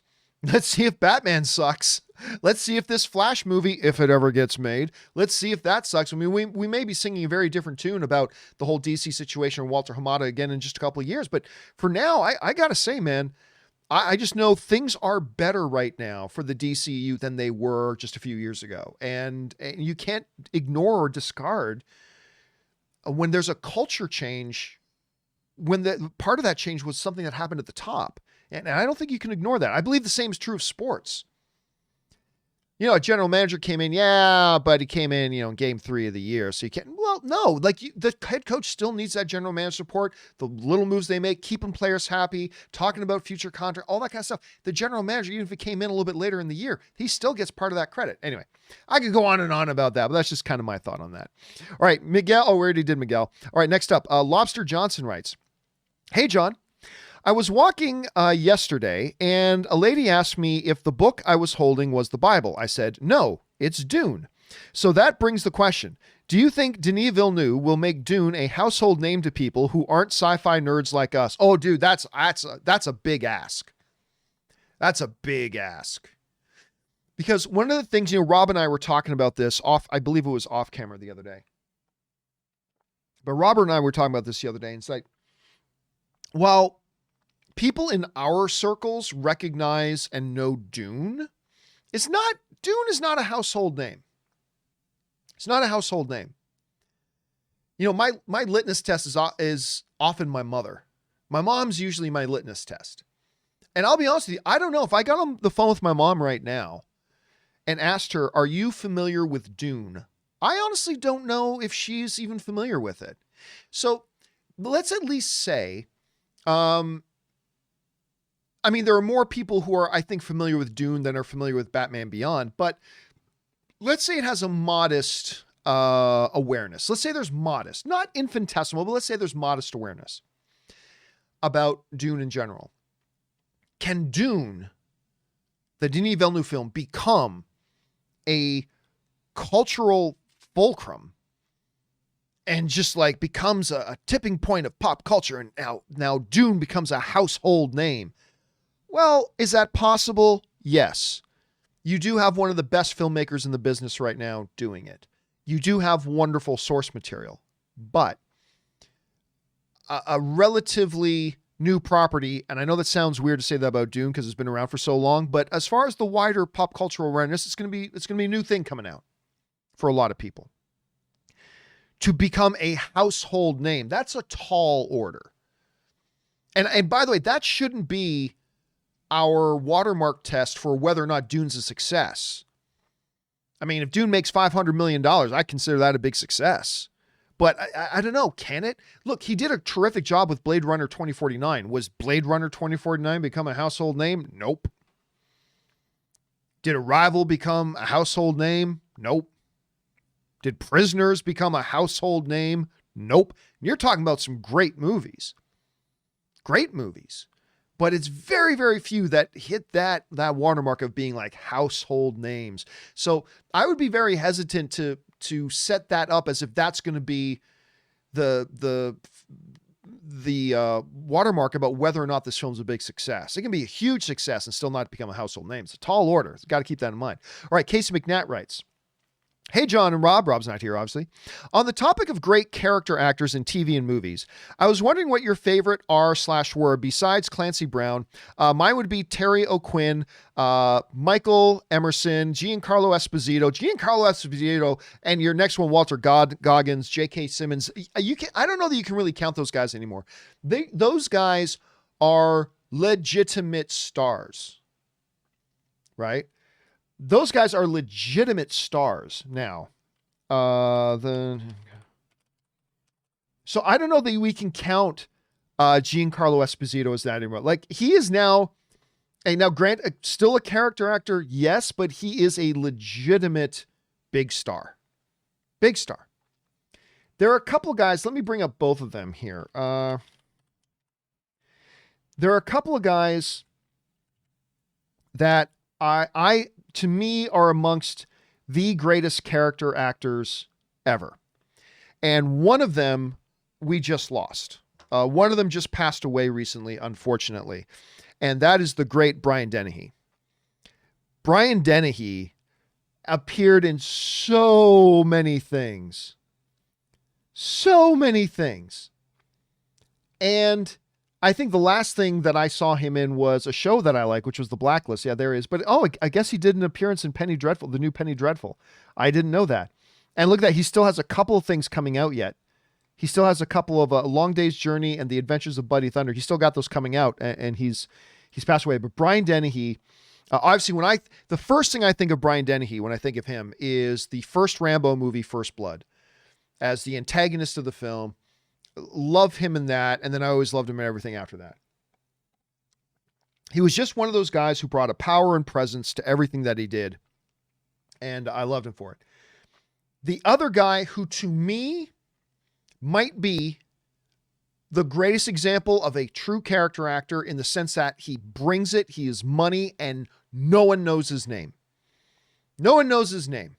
At least very, very few people know his name. And that guy, to me, is an actor by the name of David Morse. I love this guy. He's been in big movies, small movies, great movies, bad movies, doesn't matter. And he's got a long resume. But I'll tell you what, I mean, just like the highlights on Contact, Green Mile, Hurt Locker, 12 Monkeys. He was actually given his own show once. You know, Denzel Washington's got The Equalizer. He was given a show 15 years ago. I can't remember how long ago. He was given an Equalizer relaunch show himself at some point. I think that's the last thing I heard about him actually being the lead guy on. But David Morse is a guy, and of course, The Rock. I love him in The Rock. Oh, I love him in The Rock. But he's never the star. No one ever knows his name, but he comes on screen and you recognize him immediately. You're not quite sure where from, but the reason he always pops in your head is because every time he plays a character, he's memorable. He's absolutely memorable.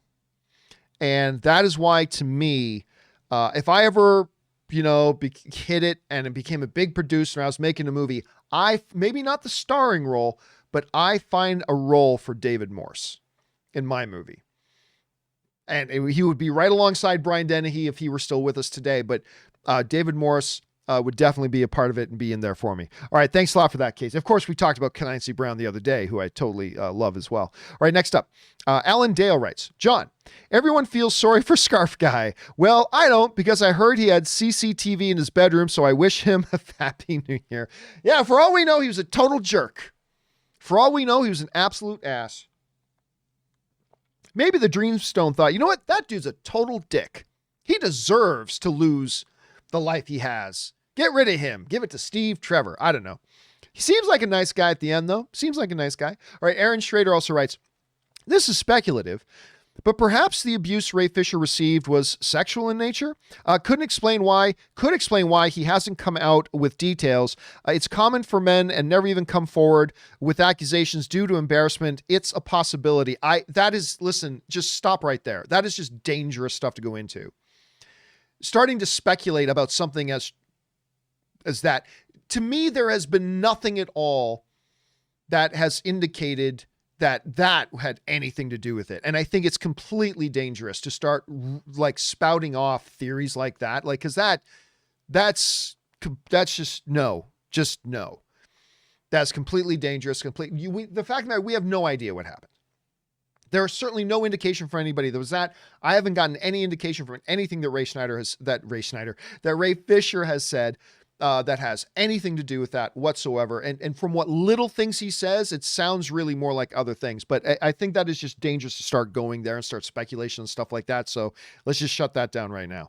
All right. Anyway, next up. And if it was, then we leave it for Ray Fisher to bring it up. But that becomes criminal. That's now criminal. That's not something you take to the studio. That's something you go to the police with. So let's just shut that down right now. All right. Craig writes, if Zach isn't too busy, I would love a sequel to his movie, Legend of the Guardians, The Hours of Gold. Listen, I talk about that movie all the time, right? Legend of the Guardians. Let me see if I can find it here. This is a movie that came out a little over 10 years ago. And this is one that I often talk about when I talk about Zack Snyder. This is a movie that kind of surprised, and a lot of people aren't even familiar with it.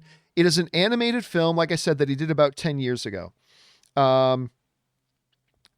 And I completely love it. I love this movie. I mean, it's not like one of the best animated films of all time. I'm not saying that, but it is a joyous adventure thing. You know, it's one of the first animated films, not the first, but one of the first animated films to me that I really got a sense of the cinematography. It's weird to think of cinematography in terms of animated, but the cinema, when their flight scenes, it's beautiful and breathtaking. Reminds me a lot of like How to Train Your Dragon and some of the shots they did in that. But this was a really nice, enjoyable little movie. And it's surprising to me that even a lot of Zack Snyder fans don't often talk about this one. I think it's great. And I would be up for, I mean, they'll never make a sequel to it. I mean, it made no money. But hey, if they just suddenly announced weirdly they were going to do it, I'd be in line to see it. I'd like to see that one. All right, Cameron Nielsen writes, "Hey, John, just watched Silence of the Lambs for the first time. Nice. And I loved it. However, I like the way it ended, and I'm unsure if I should watch the sequels to it. Are the sequels worth watching? Thanks." I think so. I like the sequels, even though, you know, they change actresses who play Clarice and everything. But yeah, I like them. Particularly once you get into the one with, why am I freezing on the actor's name? Oh God, why am I freezing on? I'm totally freezing on his name. Hold on a second. Let me see if I can just find this here. Gary Oldman. Okay, thank you. The one with Gary Oldman, which you never recognize Gary Oldman in it. Why I froze on the name of Gary Oldman, I have no idea. Let me just see here. Especially with the one with Gary Oldman, I got a big kick at Ray Liotta's in that one too. It's the one where they're serving dinner. You know that one? Yeah, listen, look, are any of them as good as the first one? No, I don't think so at any rate. I mean, it's a totally subjective opinion, but I don't think so. But they're worth watching. I think they're definitely worth sitting down and watching. Now, what you got to do at some point then is go on and watch the Hannibal series with Mads Mikkelsen. If you haven't watched that already, I still think the first movie is better than the TV series. I know there's a lot of people that love the TV series, and I think the series is very, very good. But that first one, you know, Silence of the Lambs, I mean, that's a best picture level kind of movie. But then once you do, go and watch the animated series. I think the animated series is a very nice addition to the overall lore. All right, Adam Raya writes, oh, and tips in like $50. Thank you, Adam, for supporting the channel on that level, man. Really appreciate that, dude. And Adam writes, do you think we will ever see a director/actor commentaries on streaming services other than the Criterion? I feel like it's a revenue that's not being tapped. You mean an avenue? Because there's no revenue to be made there. Yes, I do believe they will. Listen, as we are still in the infancy, we are in the absolute infancy of the age of streaming right now. What already does exist, and what I believe we are going to see more and more of moving forward, is we're going to start to see at some point in the not too near future, we're going to see, and streaming services are already kind of trying to figure this out, things that differentiate you from the competition. And I really do believe one of the things you can do, it is not terribly expensive to do it. It's relatively inexpensive, actually, is to really bake in great bonus features. And the cheapest of which to do is commentaries. Commentaries is the cheapest thing to do because you don't have to hire a film crew. You don't have to have somebody follow people around on the set for 2 months, whatever. All you need to do is get the actor or the director to come into the studio, sit down for 2 hours, watch it, and just kind of talk into a mic as they're doing it. It's super inexpensive, super cheap. But I think you are going to see as the streaming age matures and ages a little bit, you're going to start to see these sorts of things getting added to it. And so, yes, and I think it's going to happen. I think it should happen. I love that kind of stuff.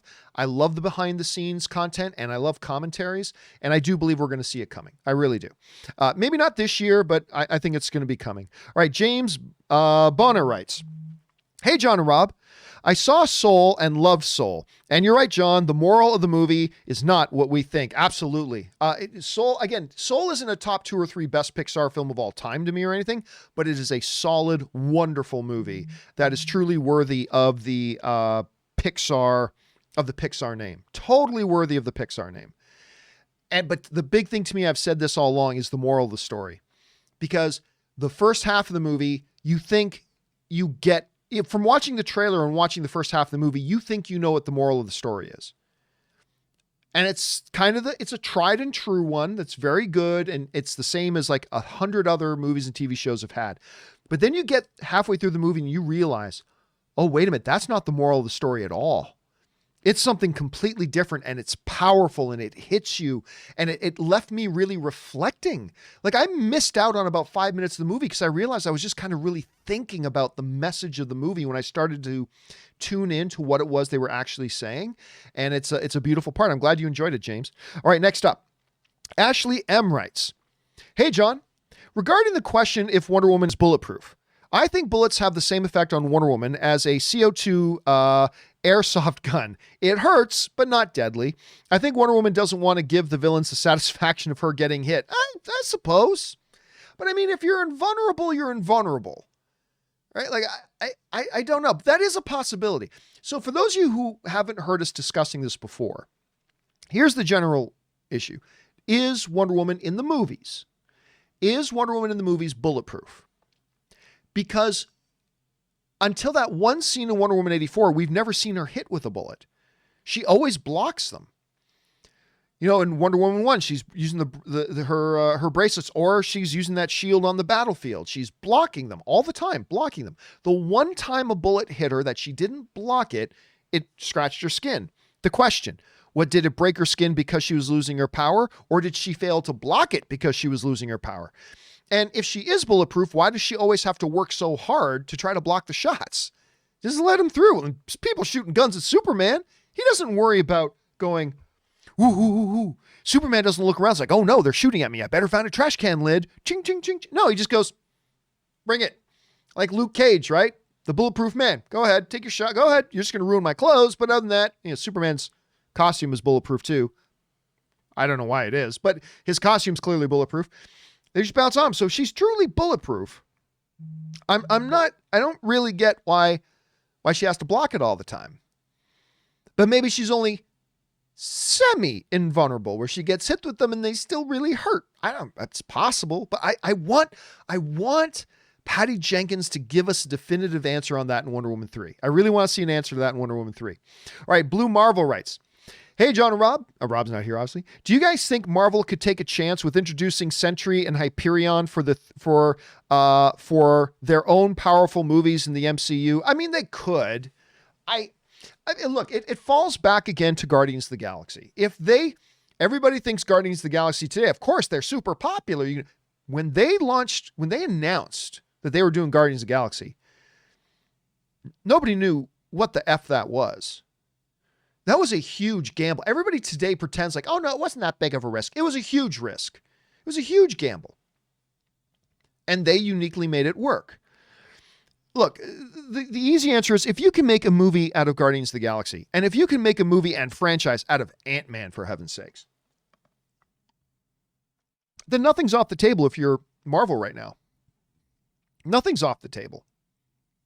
So do I think they will? Not in the next 5 years.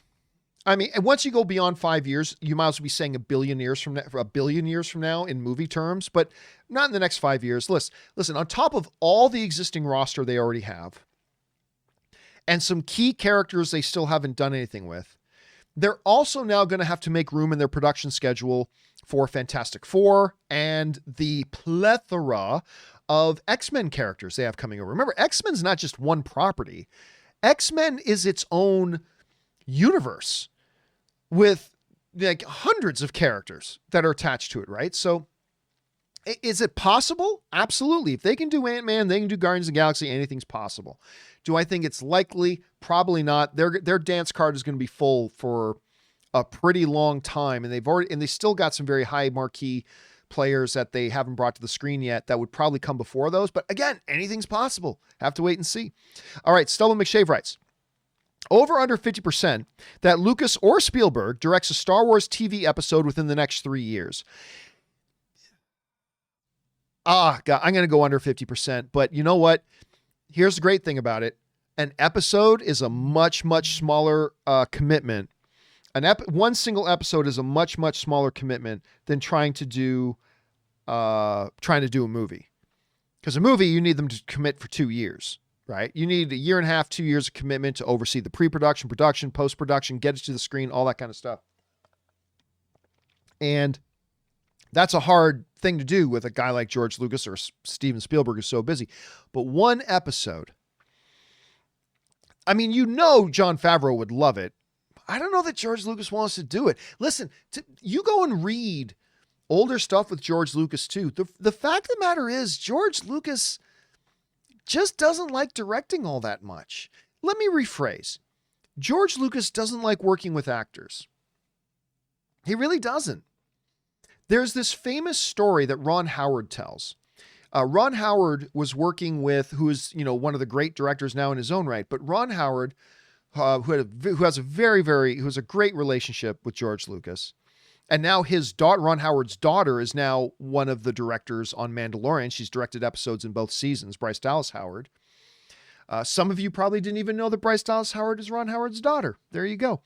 But, and by the way, it's Bryce Dallas Howard tells these great stories about when she was a little girl going out to dinner with George Lucas and her dad and hearing George Lucas tell stories. Anyway, but Ron Howard was working with George Lucas on Lucas's great film, American Graffiti. And Lucas had heard that Ron was thinking about getting into directing. And Ron Howard tells his story. And George says to him, get into animation, do animation. Because then you can do whatever you want. You don't have to work with actors. And like Ron Howard's like, in my head, I'm thinking, George, you realize you're talking to one of your actors on your movie right now, right? He said, I didn't know if I should be offended or not. He's like, then you don't have to deal with actors. You just do animation. And that's really come out a lot, right? Like even when you watch behind the scenes stuff on the prequels, you can tell George really didn't care about the performances all that much. Everything's going to be what George really wanted to do was to play with making the movie with all the new technology, right? And hey, therein could be part of the appeal of him. We see in the behind the scenes documentary of season 2, George being on set on the stagecraft set, right? And that could be appealing to him, but I don't think he'd really want to do it. Spielberg, maybe. Listen, because of the relationship between Spielberg and Lucas, and one of the great things about being at the Force Awakens premiere was having just maybe 50 feet from me, there, sitting right there, was George Lucas and Steven Spielberg together, sitting together for the premiere of this new Star. I mean, that was an awesome moment. That was an awesome, awesome moment. But, Spielberg has always had a very deep connection with Lucas and with Star Wars, and it would be great to see him do it. But I wouldn't say under 10%, but I think I'm going to have to take under I think I would have to go under 50 on that. Probably under 50. All right.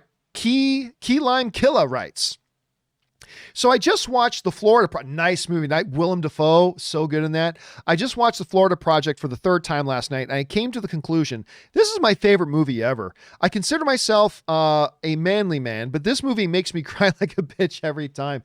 It's great. And if I'm not mistaken, I think it was nominated for Best Picture. Hold on a second. Let me just double check here. I believe it was nominated for Best Picture. Let me see here. Let me bring up and where's the awards? Where's the awards? I'm sure. Oh, there it is. Awards. I'm almost positive. No, the only nomination it got, but I remember it did get an Academy Award nomination. I knew one of them was Willem Dafoe, but Willem Dafoe got a Best Supporting Actor nomination for that. There was a strong argument he could have won. there was a strong argument he could have won that year. I remember that being the big thing. Where was the supporting actor? Okay, so the supporting actor lineup that year, Sam Rockwell. Sam Rockwell and Woody Harrelson both for 3 Billboards. If you guys haven't seen 3 Billboards Outside of Ebbing, Missouri, you totally should. Totally powerful movie. Story about what pain does to people. It's crazy good. Richard Jenkins got an Emmy for The Shape of Water. Christopher Plummer for All the Money in the World. And then, because that was a replacement role. And then, of course, Willem Dafoe for The Florida Project.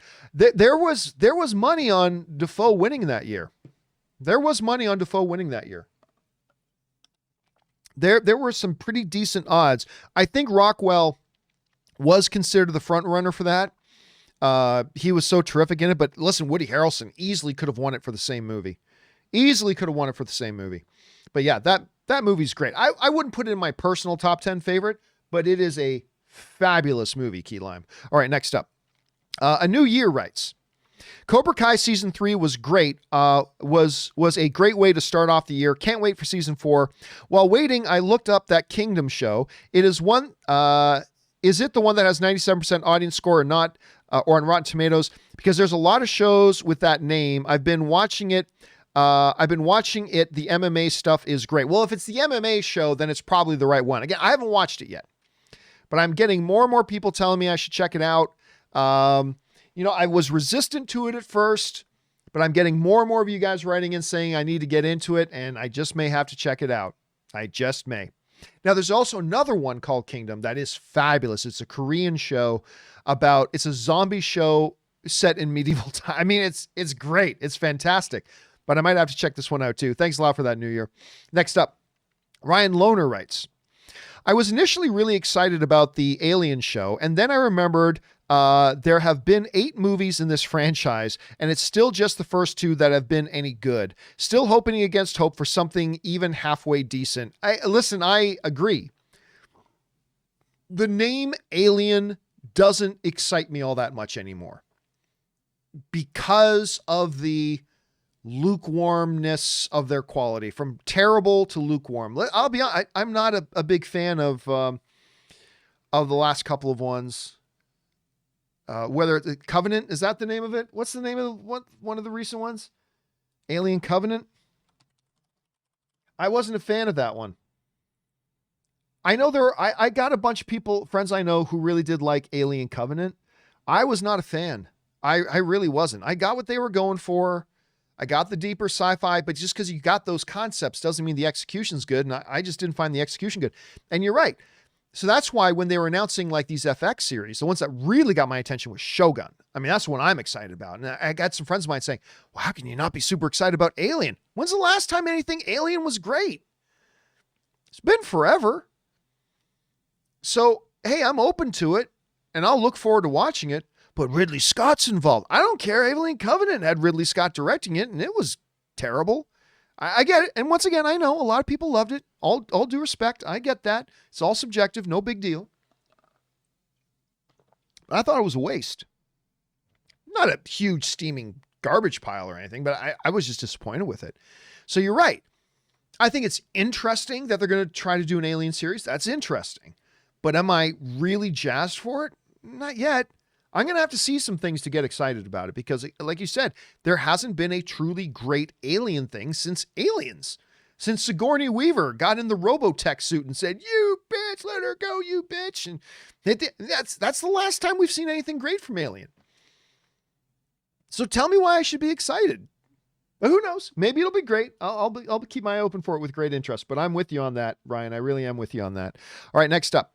Patrick Conway writes, I was thinking about the length of the 9 WandaVision episodes. Could they be 6 half-hour sitcom-length episodes and 3 hour-long MCU epic-length episodes, which goes with it being described as 6 hours and being a half-old school sitcom and half MCU epic? It's possible. Yeah, I mean, like anything's possible. It could be 8 10-minute episodes and then 1 4-hour-long episode. I mean, the possibilities are there. The likelihood if Disney Plus's track record, which is very small so far, is to believe, I mean, you look at Mandalorian, it jumps back and forth between we get a 31-minute episode, we get a 46-minute episode. So it could do that, or it could be like 6 half-hour episodes and then 3 one-hour episodes. I doubt, I don't think any Mandalorian episode has been an hour long. I don't think any of them have been an hour long. I think they've been a TV hour, which is like 45 minutes, but I don't think we've had any of them an hour long. So I don't know that they'll give us anything an hour long. But hey, your proposal, Patrick, is as valid as any that I've heard so far. So maybe we'll have to wait and see. All right, next up, Patrick also writes, my 10 most anticipated movies of 2021. 10, Venom. I'm very much looking forward to that. Number 9, In the Heights. I wish I could, the trailer didn't do it for me. I love Hamilton, but the trailer didn't do it for me. Number 8, Eternals. Number 7, Cherry. That's the Russo brothers one. Number 6, Nobody. Number 5, Nobody does look pretty fun. Number 5, Suicide Squad. Number 4, Spider-Man 3. Number 3, Mission Impossible 7. Number 2, Black Widow. Number 1, Clifford the Big Red Dog. No, I'm kidding. Number 1 is No Time to Die. No, Dune? Oh man, Dune is both Rob and I's number 1 most anticipated film of the year. But No Time to Die is definitely up there for me as well. See, what else did I have? I think I got Venom 2 on my 10 most anticipated. I can't remember if I put Eternals. I think I put Spider-Man, Mission Impossible I put on there. I didn't put Black Widow on there. But yeah, No Time to Die. I think that was my number 2 or my number 3 most anticipated of the year. Very, very excited about that movie. Can't wait to watch. I was ready to watch this thing almost a year ago, so I'm certainly ready to watch it now. Here's hoping they're able to get it into theaters. ZOMG, thanks for sharing your list, Patrick. ZOMG Ruler writes, John, your soapbox analogy reminds me so much of something Ryan George would do. Is Warner currently the worst studio to work for currently? With their 2021 plans, botch, and craziness with DC, Harry, Jack, Albert, and Sam Warner must be rolling in their graves. I mean, look, I know it's tempting to look at a couple of high-profile things that are happening and then try to judge the health of an entire studio, which frankly has a million moving pieces.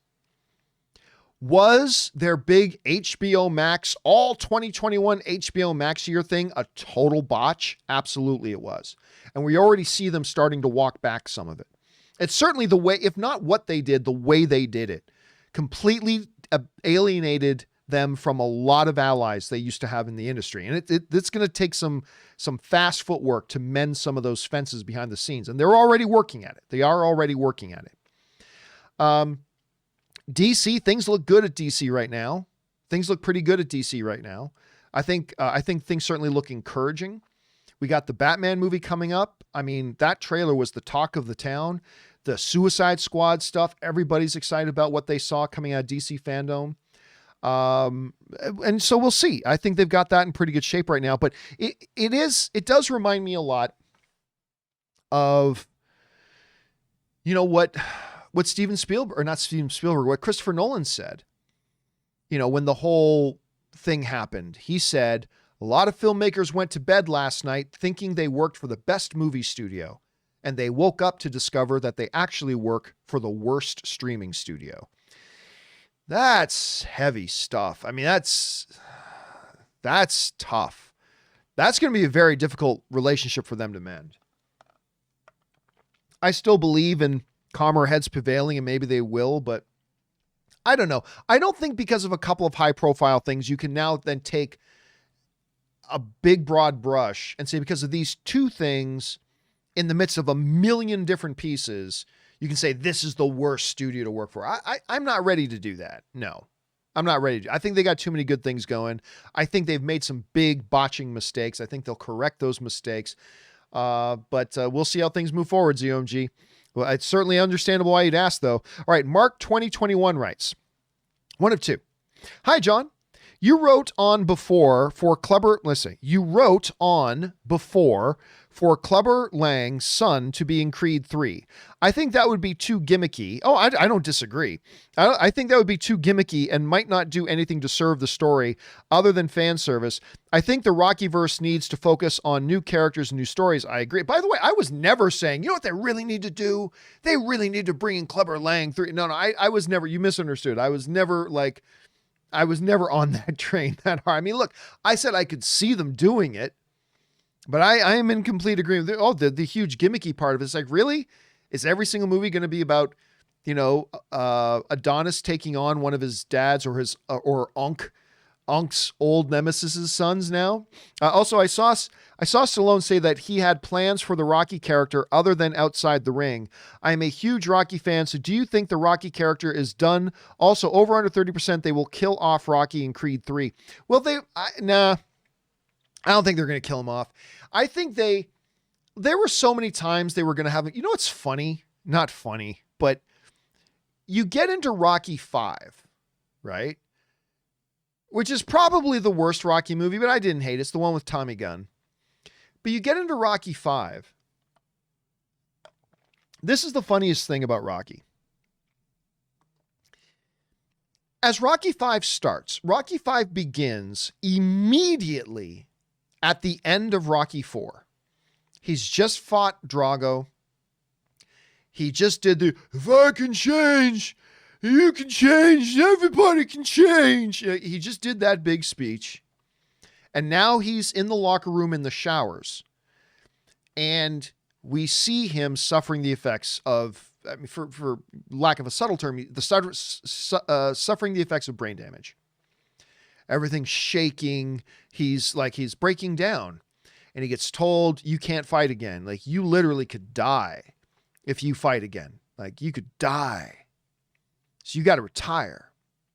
So he retires. And then he's got to face Tommy Gunn. As a man in the streets, he's got to fight Tommy Gunn at the end of the film, right?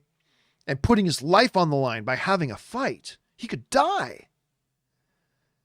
Then we get into Rocky 6. And he's like, I got to come out of retirement, kid. He's coming out of retirement to fight the current heavyweight champion. It's like, wait a minute, time out. What happened to the brain damage? What happened to saying, if you fight, you could die? What athletic commission is giving Rocky Balboa a license to fight in a sanctioned fight? And they just pretended like it never happened. And then we get into Creed 2. We get into Creed 1. It's like Rocky got cancer. And then my Creed 2, I was totally forgot. What? I had what? I don't even remember having cancer. What are you talking about? I have no idea. I don't know what you're talking about. The point is, I think they've had many opportunities to kill off Rocky Balboa if they wanted to, and they never do. So why would you close the door? Right? I guess that's the point. If you're the filmmakers and you're Sylvester Stallone, why close the door? You can have a great ending to the movie, still say Rocky's alive, and you can use him again later, or you cannot use him again later. But why close the door? So I'm going to say, while it's not impossible, I will take under 30% that they kill off Rocky in Creed 3. All right.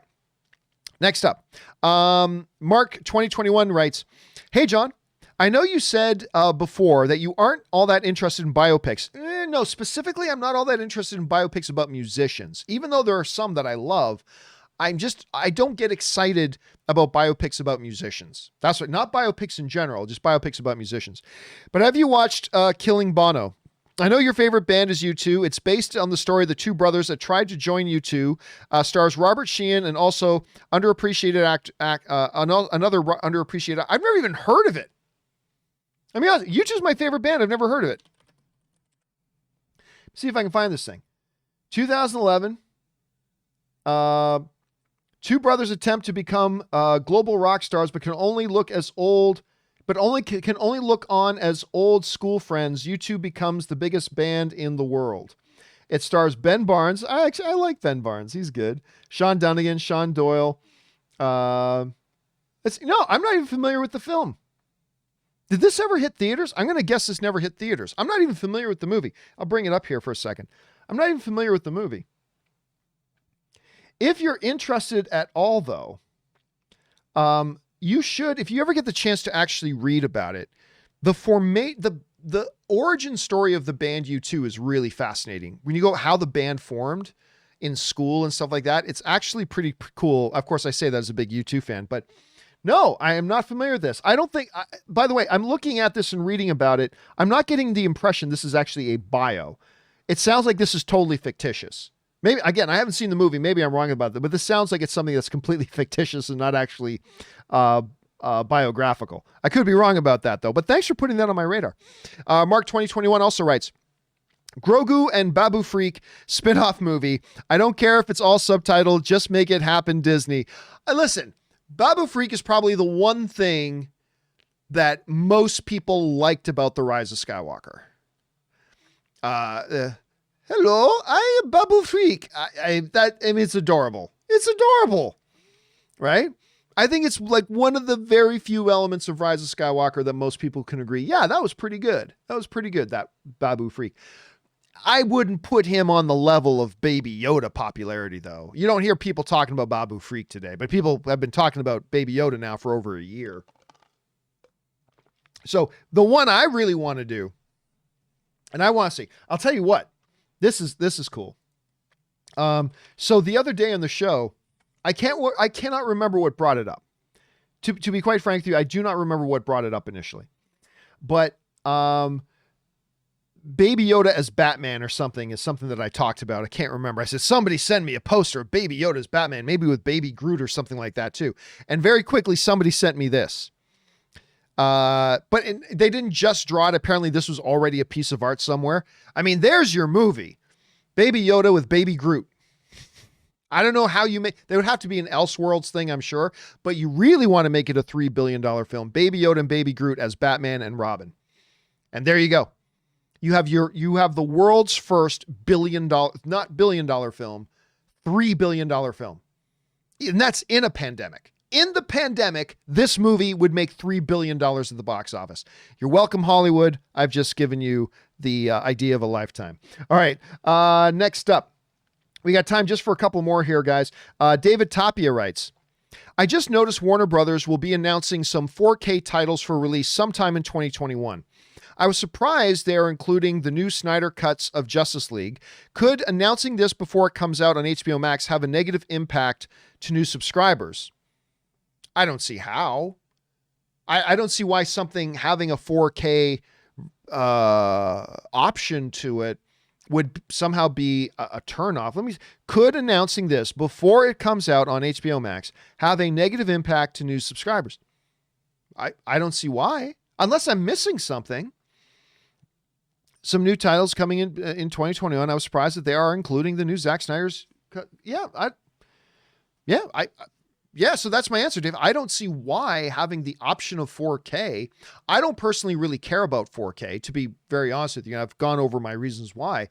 I don't care that much about 4K, but I certainly don't see why it would be a detriment or deter people from watching. So I say no. I don't think it'll have a negative effect on anybody. Wakandan Forever writes, we spoke too soon. No way 2021 could get any worse than 2020. Unreal. Everyone, please stay safe. We've been through a lot and we will get through this too. Us film fans need to stick together now more than ever. Keep it filthy, John. Wakanda forever. Yeah, of course. Yesterday, and I addressed this on the John Campea Show earlier today. I'm obviously not going to go into it. We don't talk about politics here. We are here to just, for this to be an escape from the crap that goes on in the real world, although I do have my own opinions about it, and I share those on my other social media channels, but not here on this channel. And yep, not off to a great start. Not off to a great start, 2021. All right, next year. Next up, Murray Reich writes, what if they decided to have the Oscars in 2022, combining the films that came out in 2020 and 2021, but they add the Popular Film Award? Would you rather be down for that? LOL, just kidding. Or instead of Oscars, just have the Razzies? Problem solved. Yeah, listen, I personally think the best option for the Oscars, and they won't do this. They're going to have an Oscars this year, and they totally shouldn't. They totally shouldn't. No one's going to care about the Oscars this year. This was just too effed up of a year for the movies. There's nothing to celebrate. There are some great movies, but I say push the ceremony off till next year, and then have for 1 year and 1 year only a special Oscars event where you're actually combining 2 years. And you just say all the films that would have been qualified for the 2021 Oscars are automatically qualified for the 2022, and they're in the race for that as well. Now you may say, but John, there'll just be too much competition then for that year's Oscars. That is true. For 1 year, we would have an overabundance of competition for those awards. However, I would rather have a year where we have an overabundance of qualified, worthy competition than to have a year with far too few worthy, qualified competition. I would rather have 1 year that has an overstack of competition than to have a year with getting half the films nominated that have no business calling themselves Oscar nominated films. You know what I mean? I'd rather take the overabundance of competition than an underwhelming amount of competition. I'll take that any day. Again, it's all moot because that's not what they're going to do. They're going to do that. But yes, they should burn that idea of best popular film with fire. Burn it with fire. All right. Sergeant Ward writes, hey, John, here's an idea for a show, a comedy set on the Mars colony in the future, in the style of The Office. It can show how we will live on Mars, also while making fun of it. We'll probably be going there anyway, so why not? It can also make fun of Elon Musk. Yep, that's an idea. You know what, though?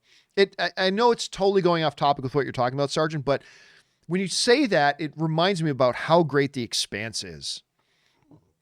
If you want to see a show that tries to portray about what life on Mars would be like, The Expanse.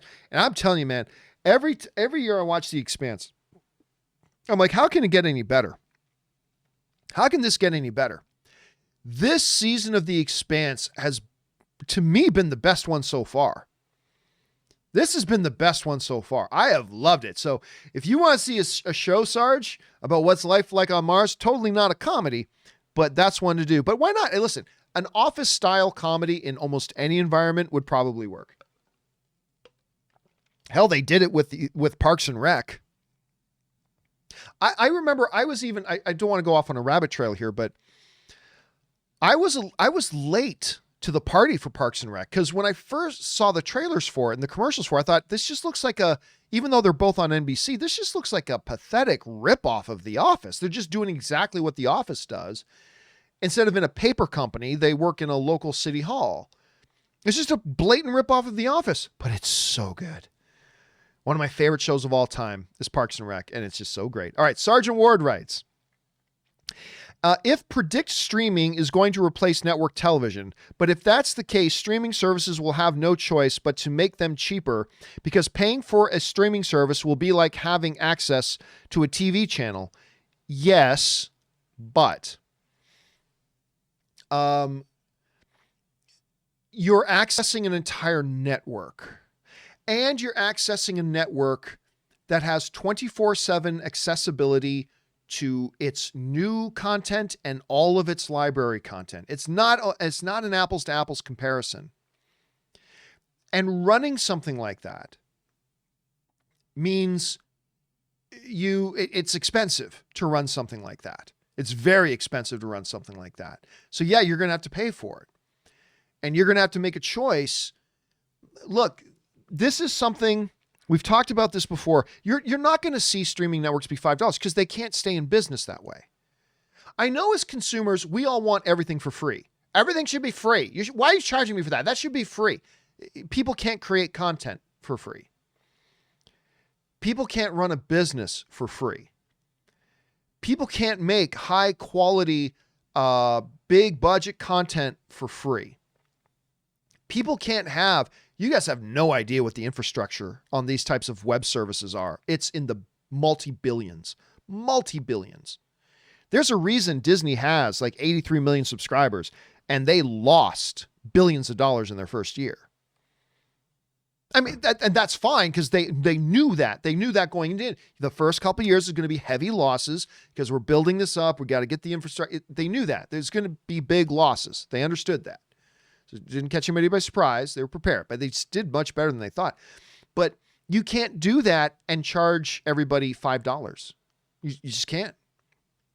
People underestimate the cost of running one of these things, of producing the content and having the infrastructure to have these things on. And it's not like a TV channel, man. You're talking about owning the infrastructure, and it is a massive, massive undertaking. And so I'm sorry, we are not going to see the prices of these things go down. We're going to see them go up. And there's going to come a point, and we're already kind of at that point, where you and I are going to have to make decisions about which streaming services do we subscribe to and which do we not. Because we're not going to be able to subscribe to all of them. We're just not. And listen, right now, they're great value. Like, everybody complains about how expensive HBO Max is. HBO Max is an amazing value. That's an amazing, when you look at all the content you get for $15, when you look at all the content you get for less than the cost of one vodka shot at the club, it's a ridiculous value. But it's only going to get more expensive. And there are more streaming services coming. And we as consumers are going to have to make difficult choices about which ones can we subscribe to and which, because listen, the day is coming that's not too far away. I'm not talking 10 years from now. The day is coming very soon when we're going to have to face the decision of, I'm spending over $200 a month for my various subscription services, or we're going to have to make choices about, well, then I can't have this one, and this one, and I'll have these 5. The day's coming. The day is coming. And they just can't afford to do it for much less than that, unfortunately. All right, Batman versus Deadpool writes, "Hey, John, big fan. Thank you so much. I know opinions are subjective, but having Michael B. Jordan as T'Challa is beyond stupid. Oh, no, it's a great idea. What actual sense would that make? If that happened, the internet will be planning Marvel's funeral. Dumb idea. Sorry for getting angry." You're completely wrong. You're wrong. I mean, you're allowed to have that opinion, but you're wrong. It would have been a beautiful, very poetic thing to do. Because, first of all this is predicated on if you continue on with T'Challa, which they're not, so the point is moot. But you're going to have to get another actor in. If you want to keep T'Challa going, just like they kept Dumbledore going after Richard Harris died, you got to bring in a new actor.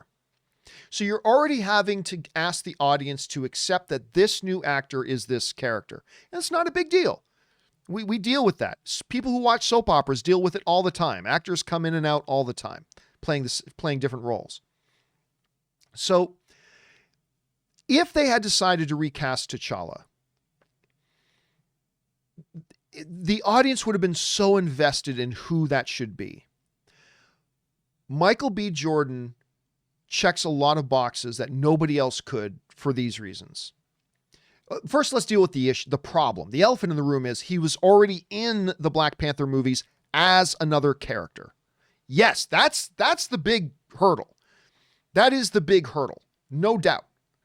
So not only you're asking the audience to adapt to a different actor playing this character, we'd be asking them at the same time to accept that actor being the same actor who just played a different character in the same franchise. But guess what?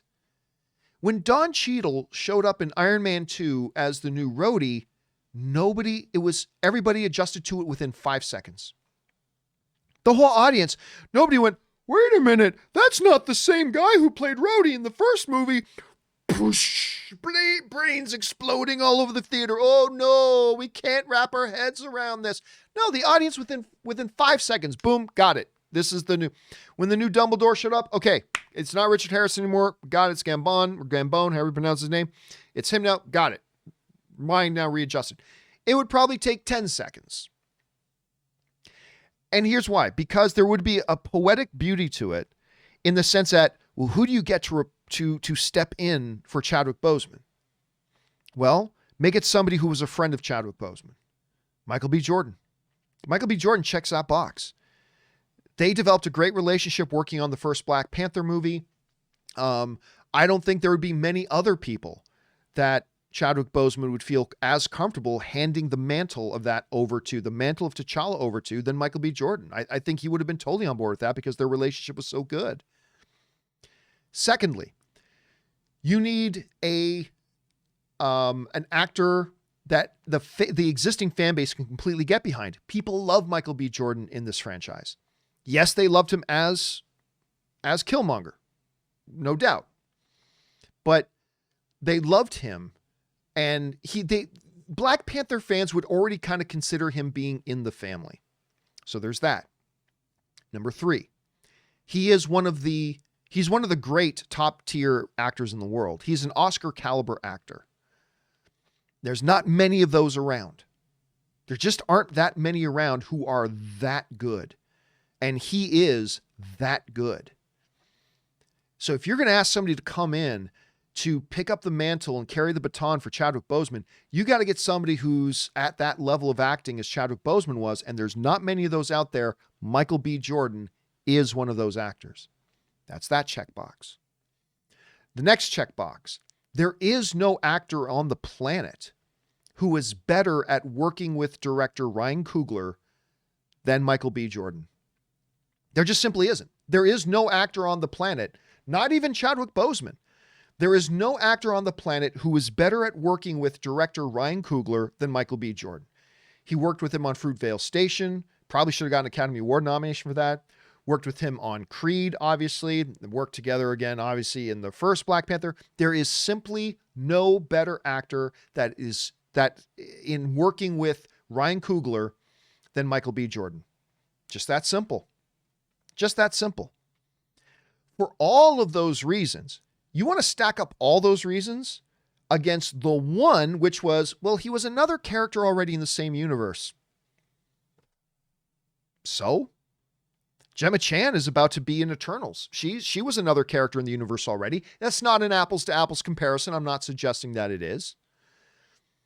But, I mean, we have plenty of examples of actors playing multiple roles within the same franchise. And then when you check off those other boxes, tight, close relationship with Chadwick Boseman, understands the importance of the Black Panther character, is one of the better actors in the world today, is already considered a part of the family by the fan base. No other actor on the planet is better at connecting with and working with the director, Ryan Coogler, like Michael B. Jordan is. When you stack all that together, you show me somebody else who's a better fit.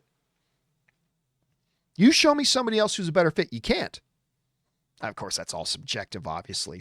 But I'll just say it anyway. You can't. He checks all the boxes, including boxes nobody else possibly could check. Against the one problem, and it is a problem, of the fact that he played another character in the franchise already. But I am telling you, you are underestimating the audience if you think the audience just can't handle that. If you think the audience will be like, I don't get it. He was Killmonger. Now he's T'Challa. I don't get it. No. The audience would be like, just like we were talking about Clarice in the Hannibal series, right? Okay, one person was Clarice in one, then another actress was her in another one. Okay. Don Cheadle's now Rhodey. Okay, we get it. The audience gets it. We're not that dumb. We get it. Now, am I saying that Michael B. Jordan, if they had decided to continue with the character of T'Challa, which I think they should have done, but they didn't, and that's fine, that Michael B. Jordan is the only guy to do it? Oh, absolutely not. No, there are other options. There are other guys you could go with. There are different things you could do that wouldn't have that one problem that having Michael B. Jordan do it. But they also wouldn't come with some of those check boxes. They would check some of the boxes, but they're not going to check off all the boxes that Michael B. Jordan does. So, you can say you think it's a stupid idea all you want. It's a great idea. It is simply a great idea.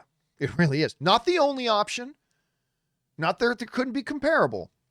But when you really sit down and go through the check boxes, and your only real concern is, can the audience wrap their head around that it's an actor who played a different character in this franchise already? Yeah. And listen, I wouldn't be saying this if Chadwick Boseman was still alive. Like, if we were in a situation where Chadwick Boseman just left the role and they needed somebody to replace him, I probably wouldn't be suggesting Michael B. Jordan. But because it is such a unique situation where it feels like the family has lost a member, and we lost Chadwick Boseman, that appropriateness is somebody who has worked with him, somebody who worked alongside of him, somebody who truly understands the character the way he does, and is already connected with the family on screen and off screen, has such a tight, good working relationship with the director, and is as good, if not better, of an actor than the great Chadwick Boseman was. It just all adds up. It just all adds up. So you're allowed to have your opinion, and I'm not going to say you're stupid because you think the way you do. It's a valid opinion. But yeah, you're going to have to give me a better argument than that to convince me that Michael B. Jordan wouldn't be a profoundly bold and poetically appropriate choice. You're going to have to give me a better argument than that to convince me otherwise. Anyway, that's just me. All right. Sergeant Ward writes, "Hey, John, I think you misunderstood the marketing of Blade Runner 2049. No, I didn't misunderstand it. I understood it perfectly. I did. The purpose of the marketing was to set up a mystery and not spoil anything. It doesn't matter what your purpose is. Your purpose was stupid. Anyway, and not spoil anything. After all, it was a mystery. Denis implored people in screenings not to spoil the movie. Guess what? Every director begs audiences not to spoil the movie. That doesn't matter. Look, why do people think that when it comes to trailers, you have one of two options? Tell people nothing or spoil the whole movie. There's no middle ground. I understood what they were trying to do, but it doesn't change what the effect. Listen, if you say to me, John, you just understand what the football team was trying to do. They really wanted to focus on taking away the run game from the other team. You just don't get it. They were trying to take away the run game. It doesn't matter. They threw 10 touchdown passes that game and you lost 70-3.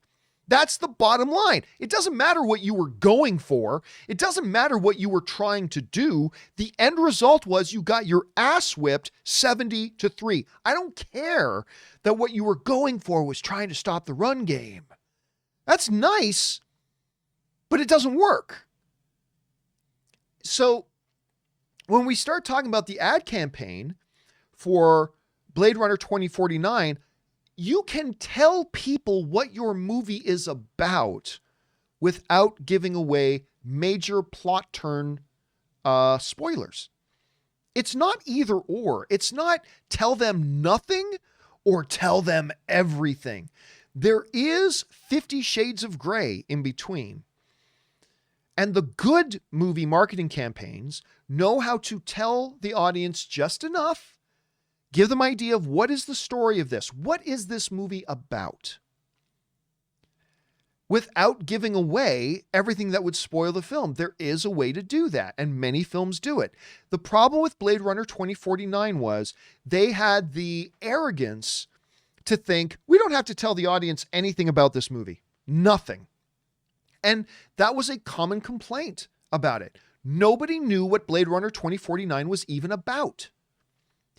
You give us a couple of random shots, I can tell the movie looks beautiful, but even I at the time, when I had people writing, say, so John, what do you think it's about? I'm like, I have no idea what this is about. I have zero idea what this movie's about. I'm not asking you to give me all the spoilers. I'm not asking you to give the movie away. Just tell me what the movie's about. And I liken it unto walking into Best Buy and then seeing a big white shiny box that says, Box of Fun, $49.95. And saying, well, $50, but Box of Fun, big white box. And I ask an associate, hey, what's in the Box of Fun? What is this? Oh, sir, we can't tell you that. It would spoil the surprise. You think I'm going to give you $50 to take home just a blank white box that just says Box of Fun on it? How do I know it's fun? What if it's a blender? I don't need a blender. Just tell me what it is. That's all. Just tell me what it is. Come on. What is it? I've got $50. Just tell me what it is. Oh, no, sir. We can't let out the surprise. I'm not telling you, I'm not asking you to tell me, to give me the user manual. I'm just asking you, what is it? Why should I give you my $50 to watch this? And that is essentially what the marketing campaign for Blade Runner 2049 was. It was a blank white box on a shelf in Best Buy. And then the sales associate saying, don't you worry about what's inside it. Just give me your $50. There was never any indication in the trailers as just to what the movie's about.